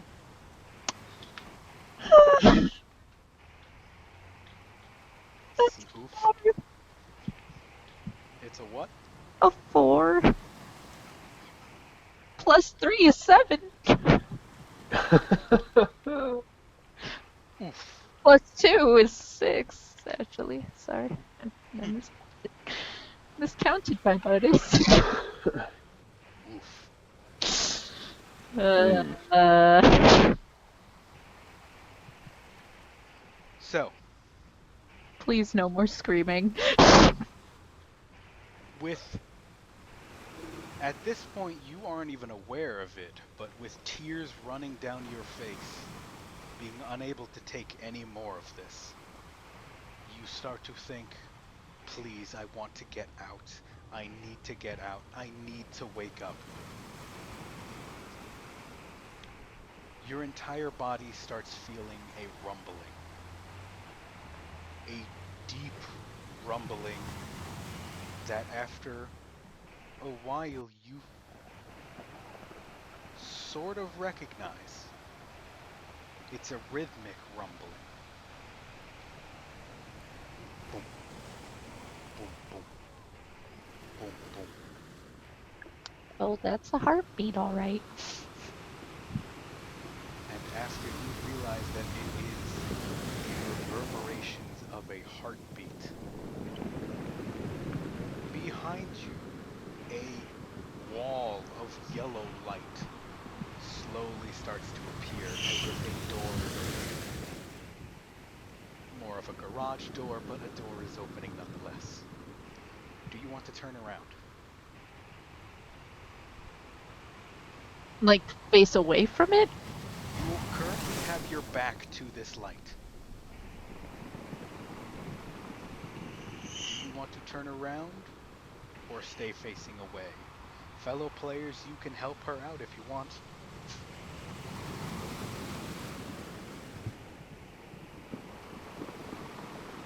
Well, Thing. huh? I think I might face this thing. Any suggestions from Michael or Matt? Iguanas are delicious. So just currently she's facing away from this yellow light that's illuminating. Yep. I mean, As I always say, walk towards the light. yeah. I mean, in this kind of circumstance, that's probably what you should do. Mhm. Okay. Turn around. So, as you see this yellow light suddenly illuminating the entire area, you find yourself blocking this ray of light. There is a shadow being created, and as you turn around, you do notice that you are currently in a massive cave of some sort, but that isn't your focus. As you turn around to face whatever this light is, it make a perception roll. Give me just a second. My laptop is kind of dying, so I'm just plugging it in real quick. Okay. I don't want to lose you guys. Not Eh, now, not to the darkness. Not to the darkness. Let me see. Right, and boop, we're good. All right. Give me just a second. 1. That's a natural 19. 19. Okay. As you turn around to face this gigantic wall of light, it only takes you a moment to consider, what am I looking at? Is this a light to get me out? And before you even start walking towards it, you notice that this light is almost 20 times your size. So 20 of you stacked on top of each other still barely reach the height of this thing that you are looking at. And it only takes you a moment to notice all of it is completely yellow, except for one black slit down the middle of it. More of a diamond shape than anything. And after a moment passes, this light slowly closes and opens, and you realize you are looking at a massive eyeball that is staring right at you. Well, this is trippy. And I didn't even eat peaches. And after a moment of looking at this thing, it blinks at you a few times, you feel its heartbeat. You don't even know what it is. You just see this gigantic yellow eye. And then you open your eyes to see Mom tending to you, and Lucas browsing over in the corner. Well, that was fun. Oh, you're awake.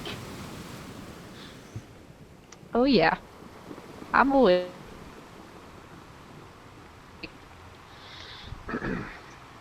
She just kind of stares at the ceiling.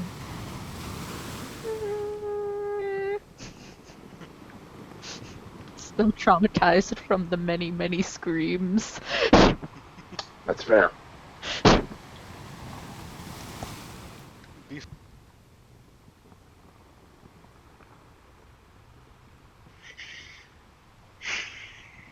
And No, it's... George was just gonna say, just for the record, I told Sarah to pack up as much of the salvageable food as she could. And I mentioned the caps to her and Mom. At least someone Fair will enough. of them. I figured it's not doing anyone any good sitting in the basement. Probably not, no. And I wasn't going to leave the food here to rot. That would just be insulting.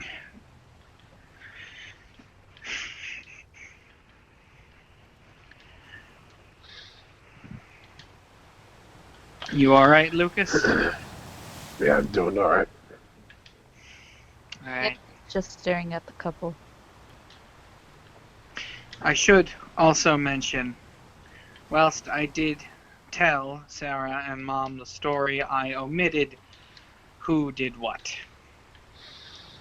Fair enough. They didn't ask, and I figured it wasn't worth telling, seeing as we all played our own roles. Fair enough. Vlad? yeah, I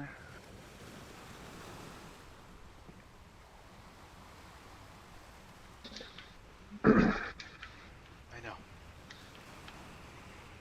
And I'm going to do better to try and be better. Well, you have my support in anything you do. Nancy, You've got us. without saying anything, she just leaves. Okay? Our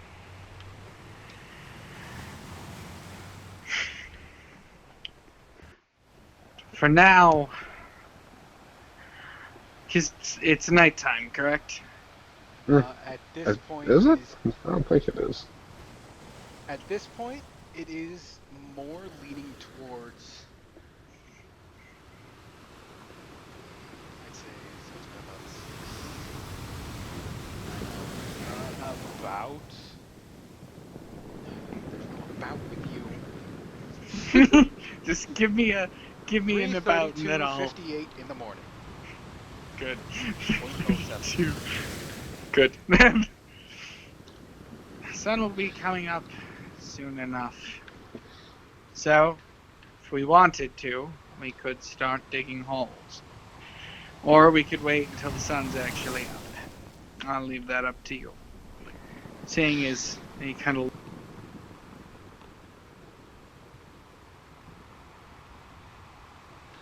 Nah, what are you talking about? Like the light model.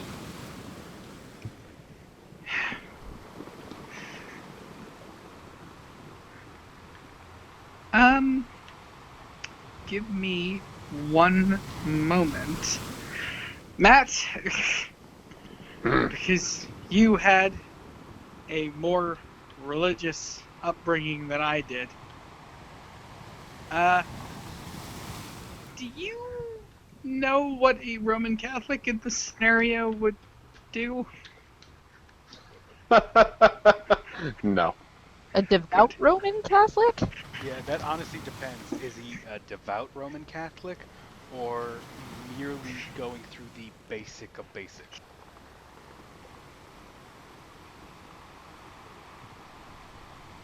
Or George was. Yeah, George was. Okay.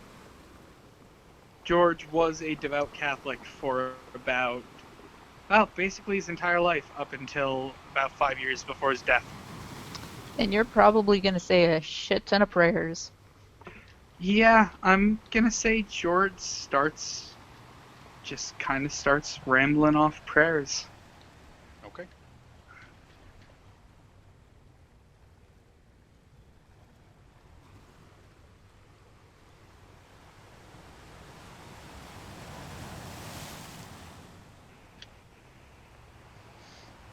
So, as you walk down the stairs, leaving the somber note you just left, along with the anger you had just felt, down the stairs, past the ballroom, past the three bodies, into the quaint little living room with your trusty companion Truffles. You sit down on the couch next to him. If you want, you can bring Truffles up onto the couch to be more comfortable. I'm bringing him up on the couch and putting his head in my lap. And while you see everything else being set in motion, some of the mercenaries are helping. Sarah and Mom are choosing not to help. Sarah, mainly for I don't want to know reasons.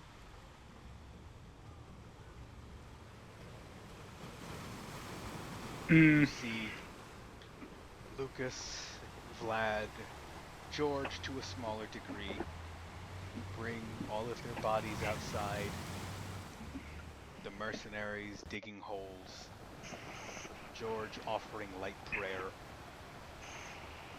You see all of this happening around you as you sit down in a quiet living room, just lightly petting Truffles.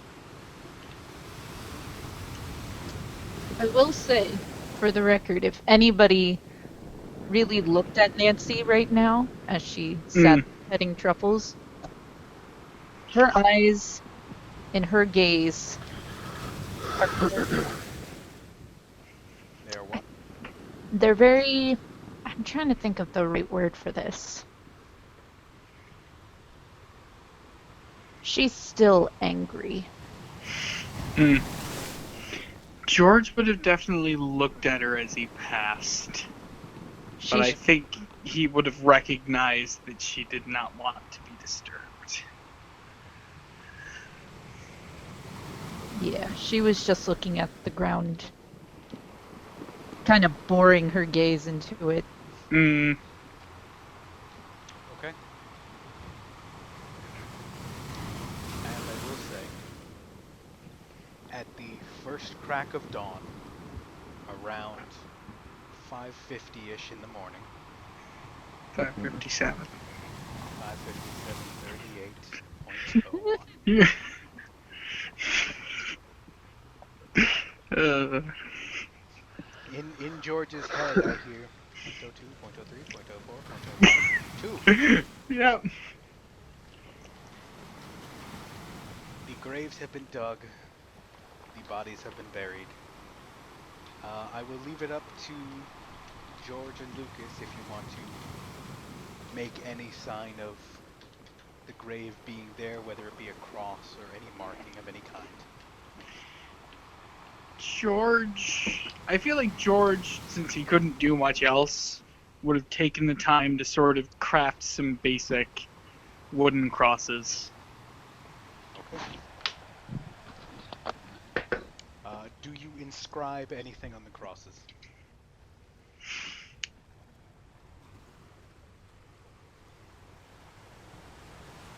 Actually, I think Lucas was the only one who knew. No. None of you knew her name. No? You just knew that that body was his wife.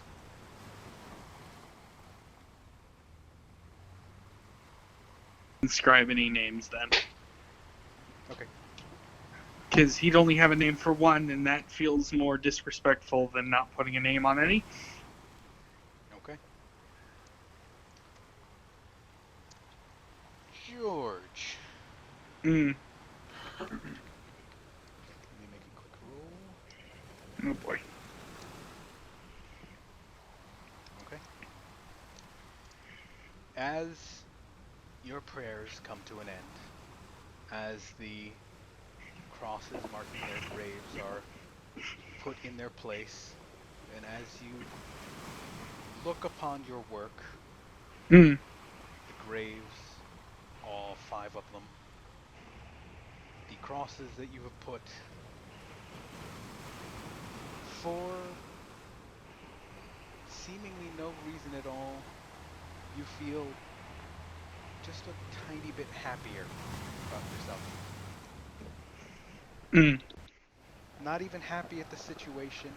You're still feeling however it is you are. Just deep inside there is a warm happiness. Very faint, very small. But it's there. Hmm. Okay.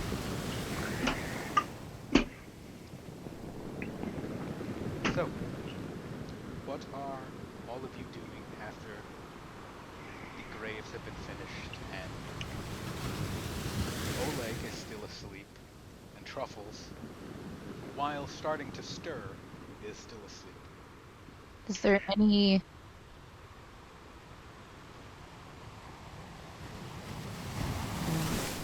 I don't know what you call it, ooze or whatnot. Is it in his mouth?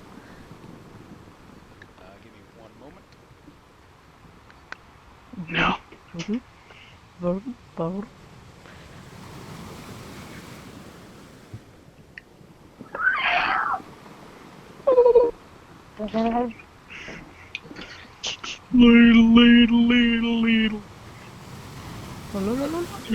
Such atrocities. Little. Still haven't said died. Good. Wait, what? What? happened? My headset died. My Bluetooth. Oh no. Ah. Tragedy. Tragedy. Tragedy.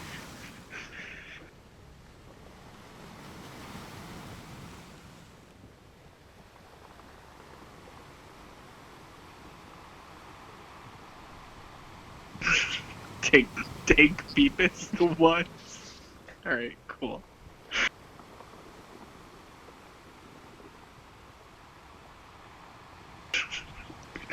I was just repeating what he said. Thank Beavis the Rice. Michael, I understand. Oh. Times are tough. You're tired. I get it. So, Nancy, you asked if there is any black ooze or anything in Oleg's mouth or Truffles' mouth. Madam, I could give 2 shits about Oleg right now. Oleg did nothing wrong. She doesn't care. Nancy's a bitter bitch. Oleg did nothing wrong. Not her 2019. talk. Wouldn't it be like 2787 or something like that? 2277. 2277. It's Okay. fine. As Melissa said, I am from a long line of salty bitches. Good. Right now, there is nothing in Truffle's mouth, and actually, his teeth and his mouth look cleaner than they have ever been. Mom seems to have gone to town on any of the grime and bacteria that Truffles was carrying. Is Mama in range of me, like, calling to him? Potentially. You haven't left the living room for hours. If you want to call out to Mom, you can. Do I know for a fact they're done outside? I will say for this, yes, you will have been seated close enough to a window where you saw everything happening. Alright. I will say, when things were happening, she did kind of give her own sort of prayer. Not that she really knows how to pray, but more so just like respectful wishes to all of the dearly departed.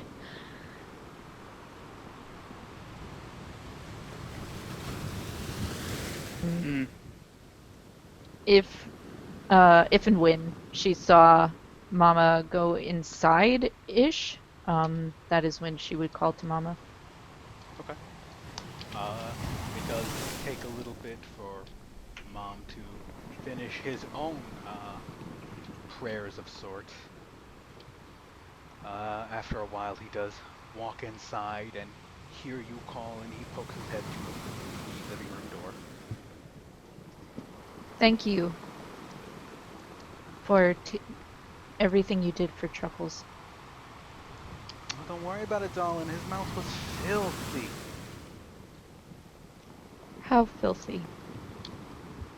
Oh, you know, there was little dead bits here, there was a little bit of goo there. Nothing a good old scrubbing couldn't clean.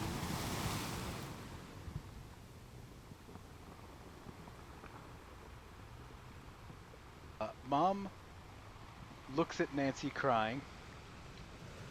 Out loud, you hear him say, "Oh, not the time to bring that up then. Okay, I got it. I'm bye. Bye-bye." And he leaves. But yeah, Nancy's just kind of quietly crying with the occasional hic.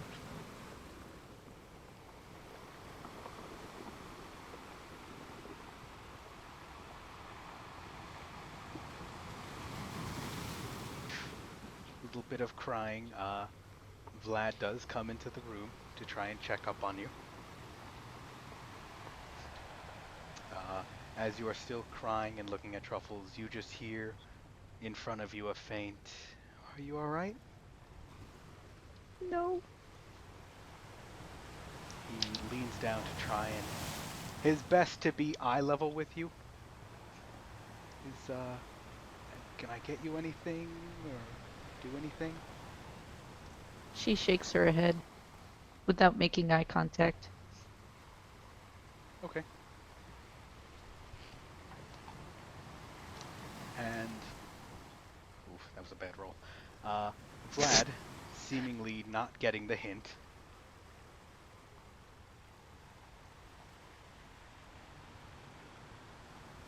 really just talks at you for a while.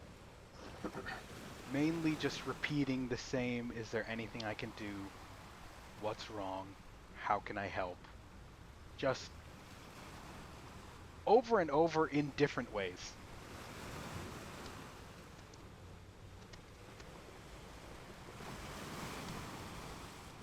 Eventually, she just says,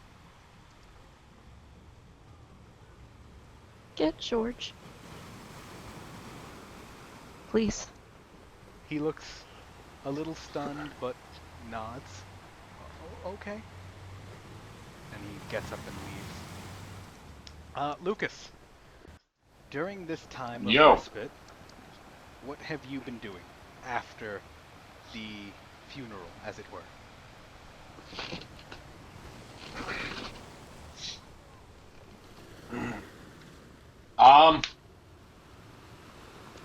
Probably not much. I probably would have just gone back inside and sat down. Okay. Eating anything or getting any rest? Resting. Okay. Same room as Nancy or no? I probably would have walked in when I heard her whimpering. Okay.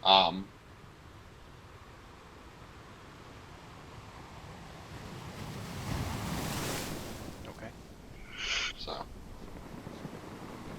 I will say you would have walked in about the same time Vlad did. Okay. So if you want to stay, you can. If you want to leave somewhere else, you can.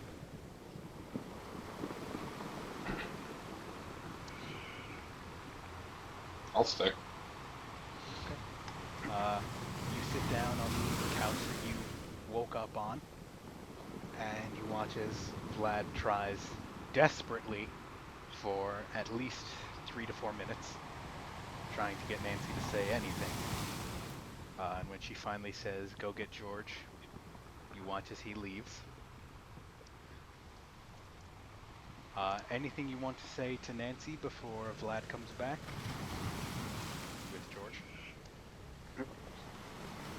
Skazablabu!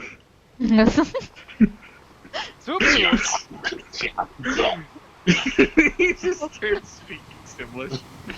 He stands up. You look up at Lucas. He has a big ass green like diamond on his head. He's giving you this weird smile, "Soup soup," and waves, and then just walks away. And you know in Not your at heart of all hearts, what I was saying. you know I'll in be your the heart cook. of hearts, the gods have taken him.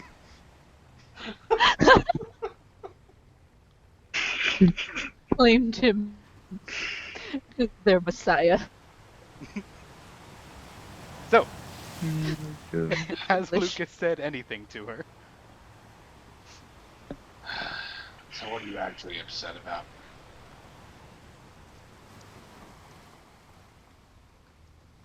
I might lose the only family I have left. Okay. Take care of him. Right now, there's nothing I can do. Well, wait. And I hate it. Nancy. Why are you so afraid of waiting for Truffles to wake up? 'Cause I'm afraid he's gonna be like one of those dogs. And I'm gonna have to put him out.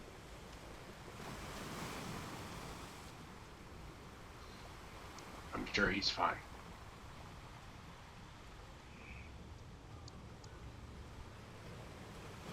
He better be. Or what? Or else I don't know what I'm gonna do. Well, or what?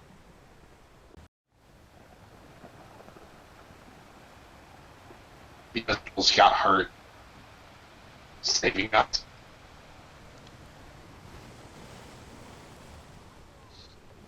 We've all lost people close to us.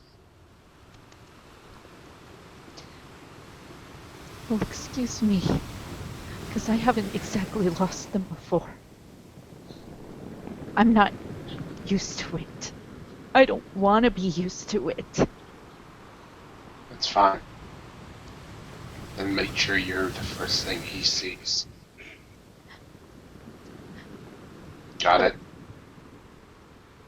What if Lucan turns me into a monster?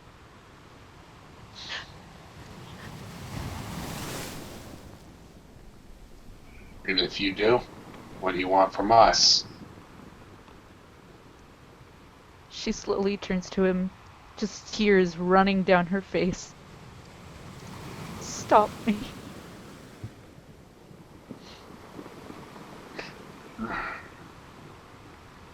Just You'll stop. be fine, Nancy. What do you Oh. say? You'll both be fine.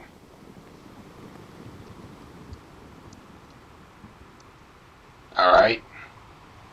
She nods.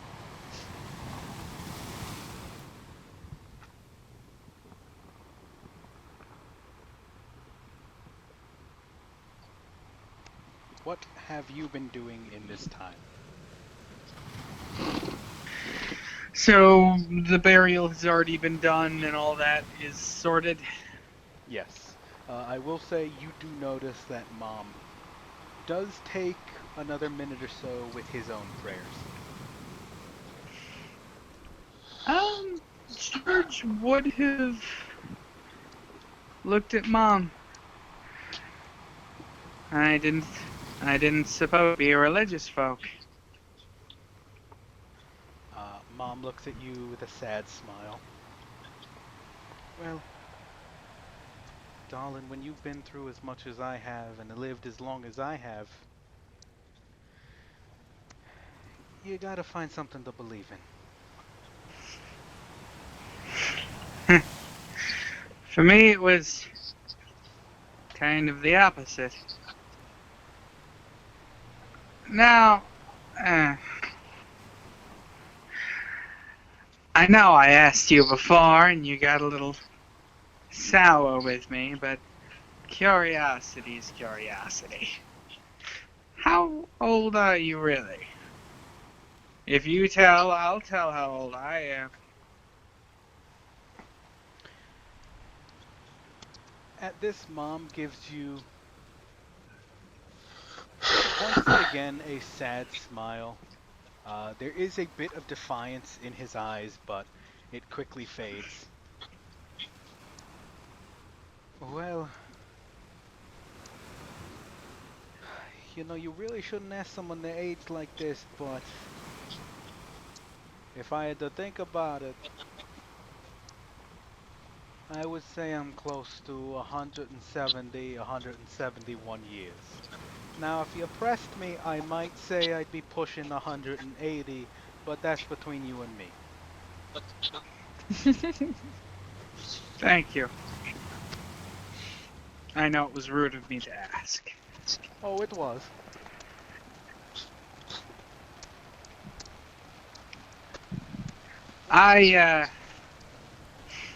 Well, just to give you a bit of perspective, assuming you're smart enough to put the rest together, I was 78 when the bombs, or I would have been.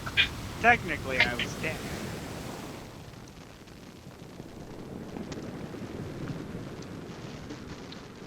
Well, then I guess we all gotta believe in something, because if you were dead, then you came back to us. In a manner of speaking, I true. With just the world, the way it was back then, before the bombs. Obviously, it's worse now. But there was something insidious about the way it all was. You thought you were safe. You thought that you were protected, but you weren't. Your government, your leaders, they were working against you. They had their own goals, their own wants.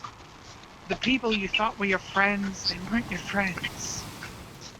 They'd stab you in the back the moment you turned away. I spent 70 years believing in a right, true God. And then I watched my pastor sell out 2 of his flock. That changed me. It really did. Mom starts walking towards the front door as if to leave, and he does turn back to you with a almost confident smile. Well, I don't know about you, darling, but that sounds like humanity wronged you much more than God Almighty did. I suppose you'd be right. And you hear a faint, And "Oh, the I know I am," as he walks inside. God, he's such a cocky bitch. I mean, he's wiser than George gave him credit for. I'll say that much.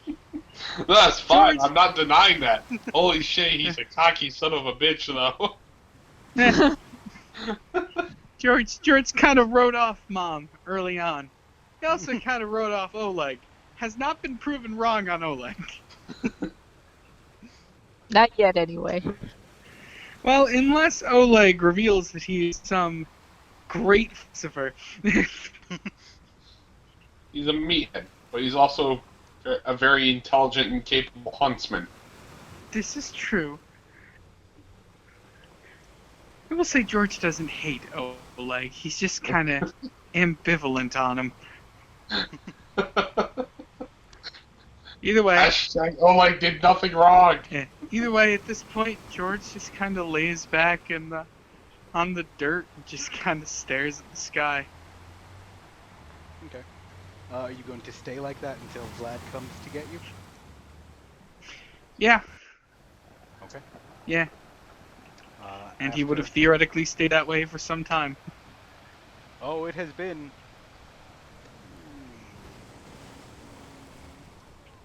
probably about like half an hour, honestly. Anyway, 33 Yeah. minutes, 52 seconds, 73 milliseconds. yep. God, that really does add to the monotony of George's existence that he literally counts the seconds. He counts the milliseconds, not the seconds. He counts the milliseconds. He monotonously knows every millisecond that passes. I also like to imagine at the same time, anytime the temperature changes, Oh there's like god. a little in the back of his head, 61 degrees. It is now a cool. It's like Siri. It is now a cool 61 degrees. Shut up! As soon as he sees the sunrise, he hears a faint, "There will be a wind chill in your area." Oh my god. There will be a radiation windstorm coming through your area in 3 hours. Oh my god. Better Alexa has bundle up, become this like one's gonna be a doozy. the last remaining Alexa became an AI and somehow wound up embedded in his cerebrum. Can't do anything. Can only interact with him. So, after a while of just staring up at the morning's rise,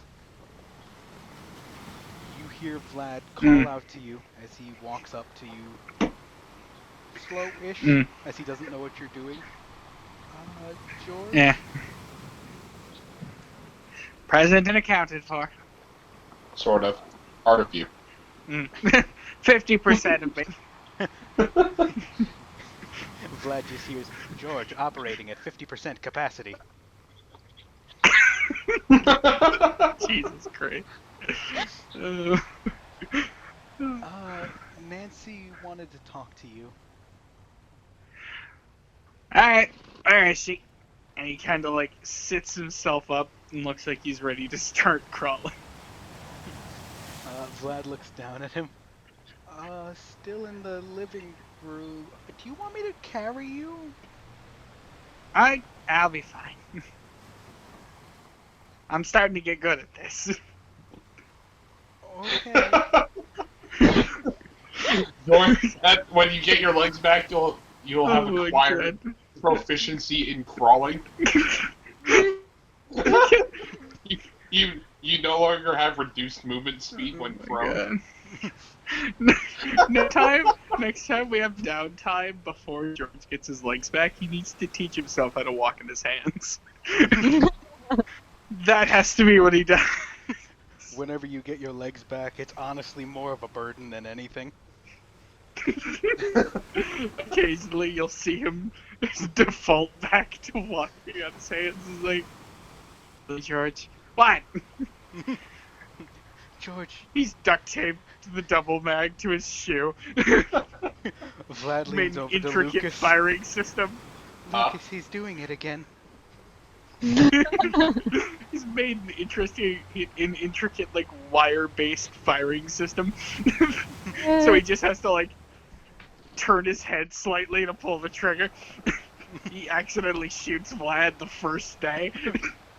Because Nancy's to his side like, "Hey George, can you hand me the thing?" "Yeah, sure." He just takes out Vlad's kneecaps.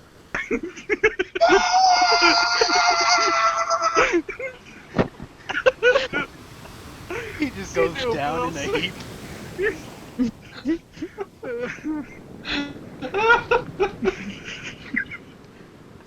anyway. Yeah, George crawls to the living room. What? I will George say, that's Vlad? No. I will say that both you and Vlad make it to the living room. Just a brief moment after Nancy's conversation with Lucas ended. It was a tough trip for Vlad. Almost died 3 times. Tripped once, almost broke his neck, poor guy. Yep. Tripped on the same banana peel 2 more times. It's almost as if someone kept putting it under his feet.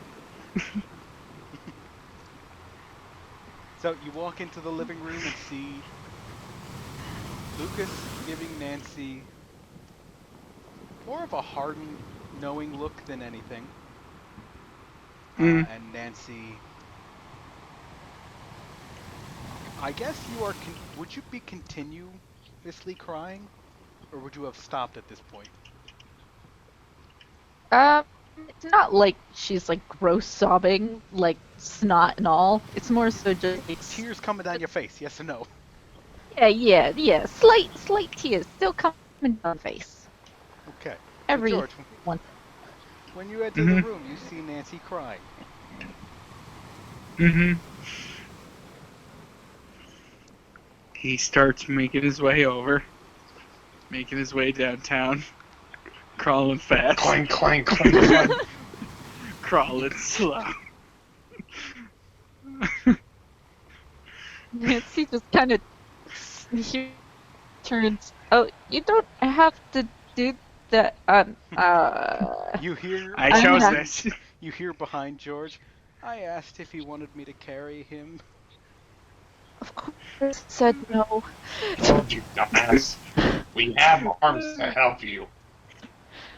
And who's to say they won't fall apart at any given moment? Hmm. You know, I could kick you like a football right now. Had any bad dreams lately? You sure your leg won't fall apart? Nancy, Well, I mean, I guess there's a chance I could turn into an Oriental and get gunned down by soldiers. Nancy slowly turns to Vlad. George You might want to go. George just looks at Lucas and is like,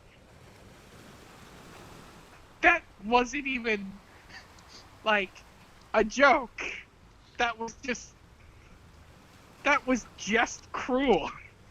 I will say for the record. There was So nothing. I was wishing for my leg to fall apart, George. I will say for the record, Vlad does make an audible oof. Oh my god.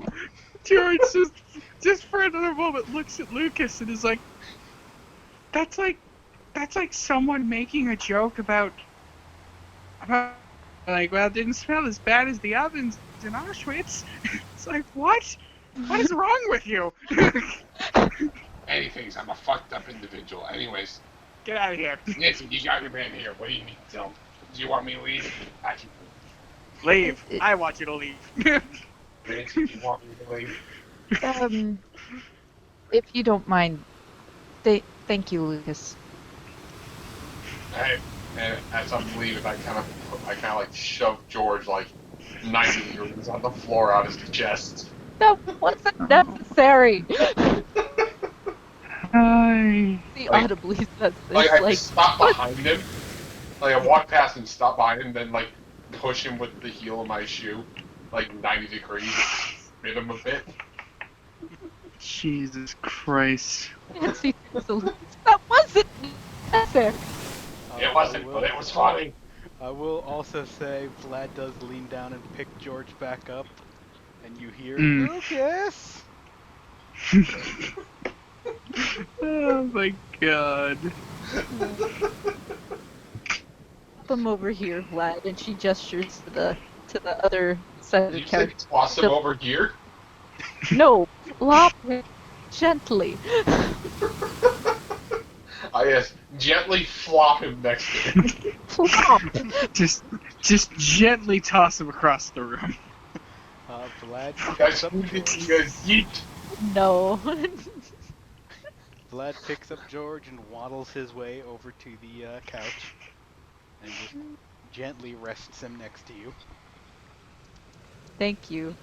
If you wouldn't mind just giving us some alone time, I would appreciate it.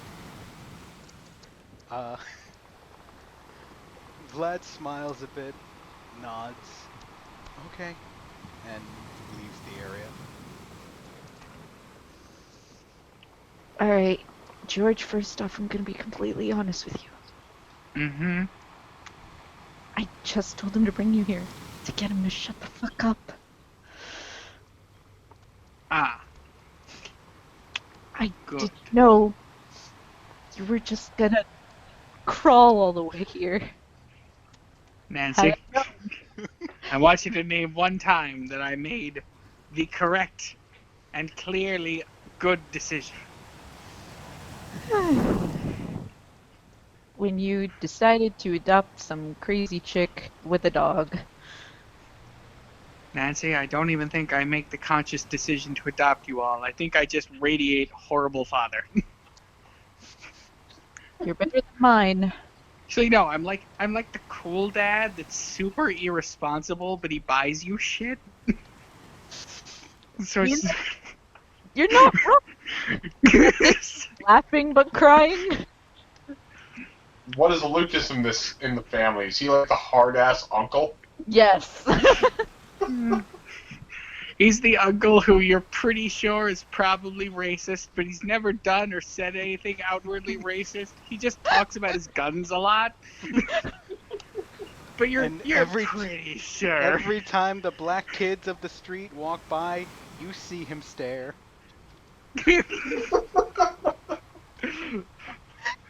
Oh my god.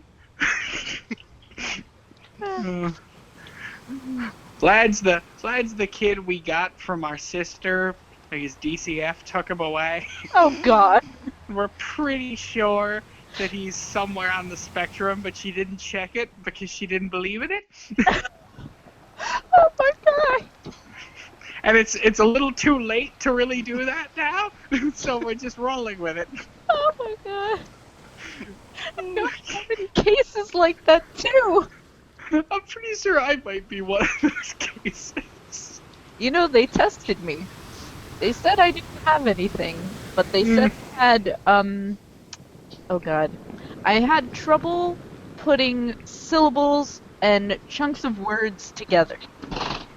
I feel like that went away. You know, Oh, they no. tested me too. They said I didn't have a chromosome. Oh my god. How many chromosomes do you have? More than you. It's just like... Oh my god. Truffles is our dark lord. May his reign be eternal. Not that we have a choice. So. Back to it. Sorry. Yeah. Oh my Did you god. just say a yuck? As Nancy's crying, you hear in her hiccups. Yuck. Oh my god. Yuck. Go away. I'm doing fine. Just stay away.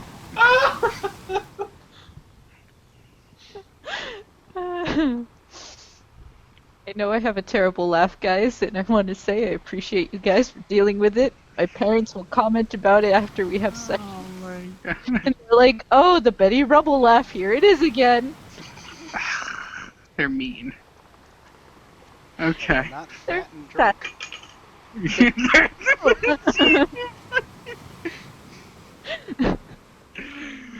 Anyway.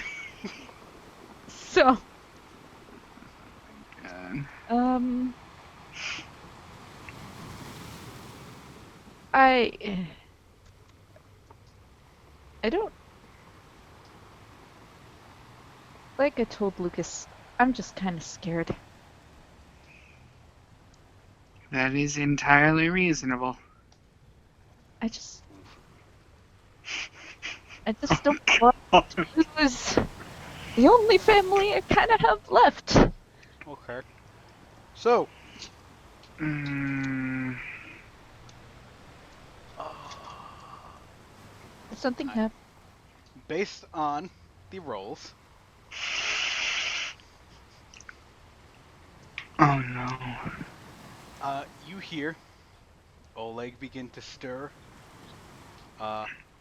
And before you can even comment about him, he pushes himself up, slams his hands onto the ground, and shout, "He's alive!"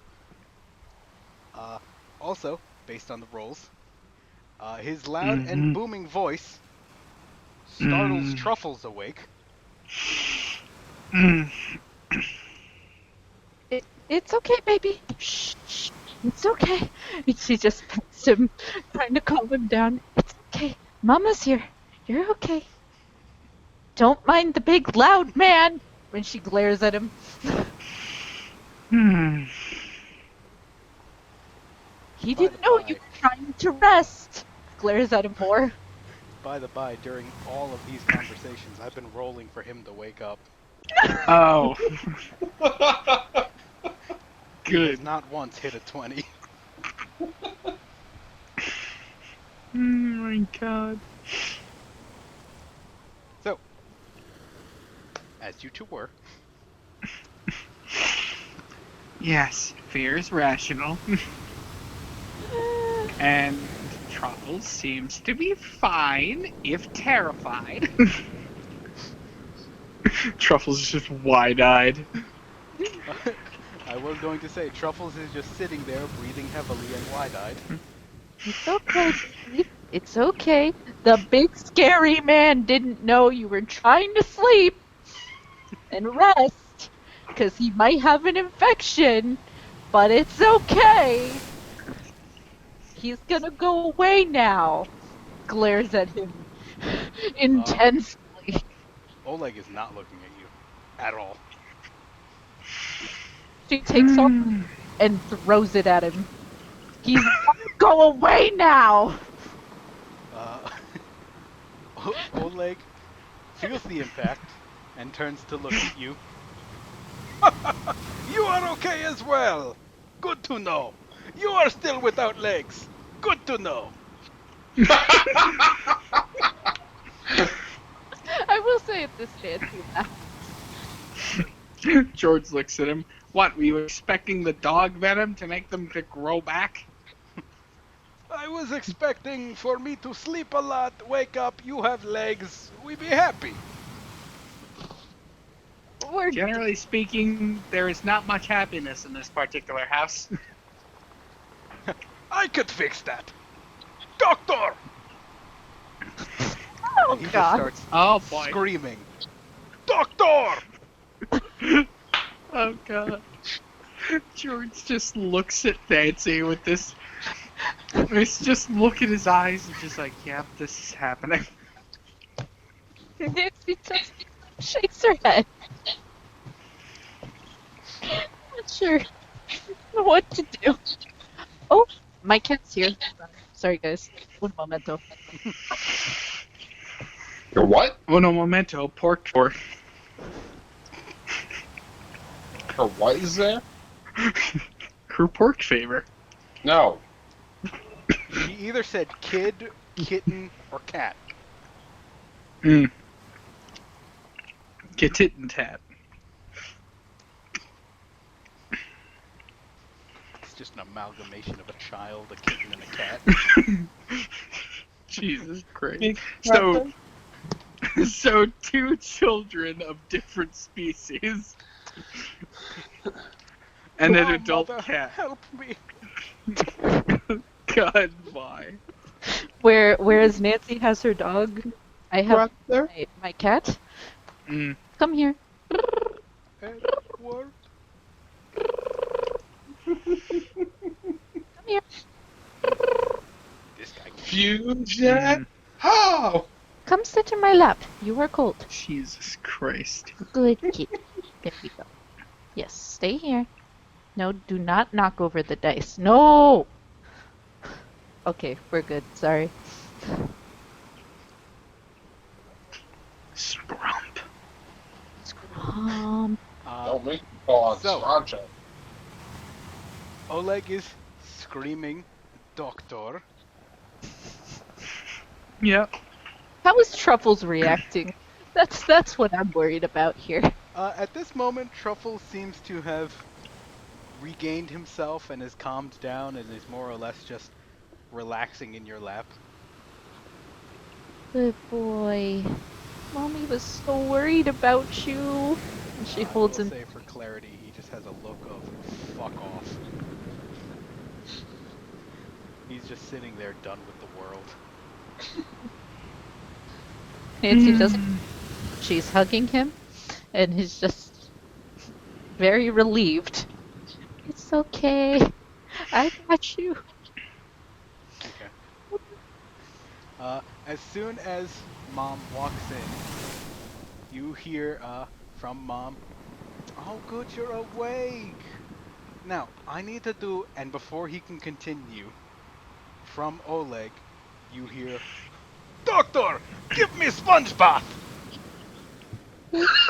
At this, George grabs Nancy by the shoulders. We're leaving. I've seen a great many things in my life, but this is something I will not see. And at this, Wait. John, I'm rolling agility. No. All right, roll. That is a 19. What George would you is like? hurling himself out the window. I will say, with one fluid motion, for this instance alone, you use your arms like a pinwheel. They do a full 360 around your body, launch you forward, and you just dive out the window. I say Nancy turns out the window and just George. What? And follows immediately. Through a different window.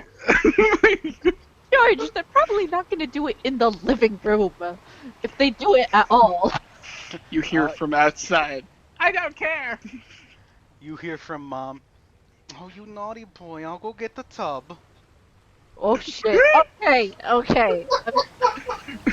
Dog. Nancy rolls I'm agility. moving. I'm not staying for this. Okay. Oh god, this implies that they're. Oh god, I don't need to think about this. I'm glad George hurdled himself up. I will say before Nancy leaves the room, she turns back to them. You indecent human beings, or not all of you are human. You indecent persons! Don't do that in a living room. God, find a bathroom or something. Can I just say, George? Can I just say for the record that George has landed near the graves? Just for one joke. Sure. By all means. He turns and looks at the headstone for Arthur and his wife and just says, I'm so sorry for the things your walls will see. You just look at the graves. "I don't believe in ghosts, but look away." I mean, at this point he does, though. At this point, George will believe just about anything. And I will say, with the freeze frame,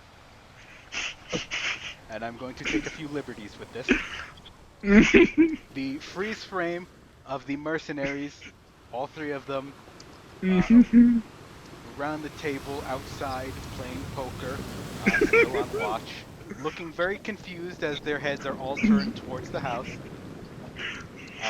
Sarah, who is sitting in the rocking chair, almost having a heart attack as George propels himself out the window. Which was George- close. I want to make it very clear. Oh, it He was has gone close. through. Yep. George, arms halfway pinwheeled as glass is flying everywhere. Sarah is startled, dropping her drink, clutching at her chest. Nancy storming down the hallway, arms up in the air, screaming. Oh no, I'm Truffles- taking my dog. I have my dog in my arms. Okay. Truffle's in your arms, head just tilted straight up, eyes just shut, shouting into the air. Lucas trying to slap away a can of peaches from Vlad. And Oleg stripping. Oleg sitting still, arms on his waist, smiling and laughing.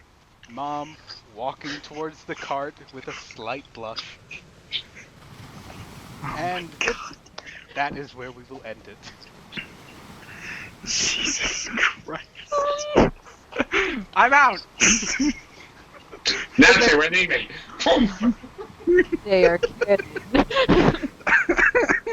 So what you're telling me is the fan art is canon. What I'm telling you God. is, Mom will enjoy anything. Jesus Christ. Oh, you just watched this long ago, Michael. Yeah. So he's just down to clown with anything and anyone. That sounds about That's right. the opportunity. He's fucking dog if the dog was able to tell him, I want to fuck you. It's got to be consensual. That's Mama's only thing. It needs to be consensual. So long as it's consensual, Mama, down to clown.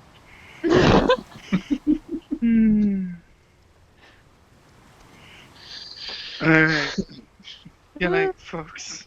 Good night, Later. my dudes.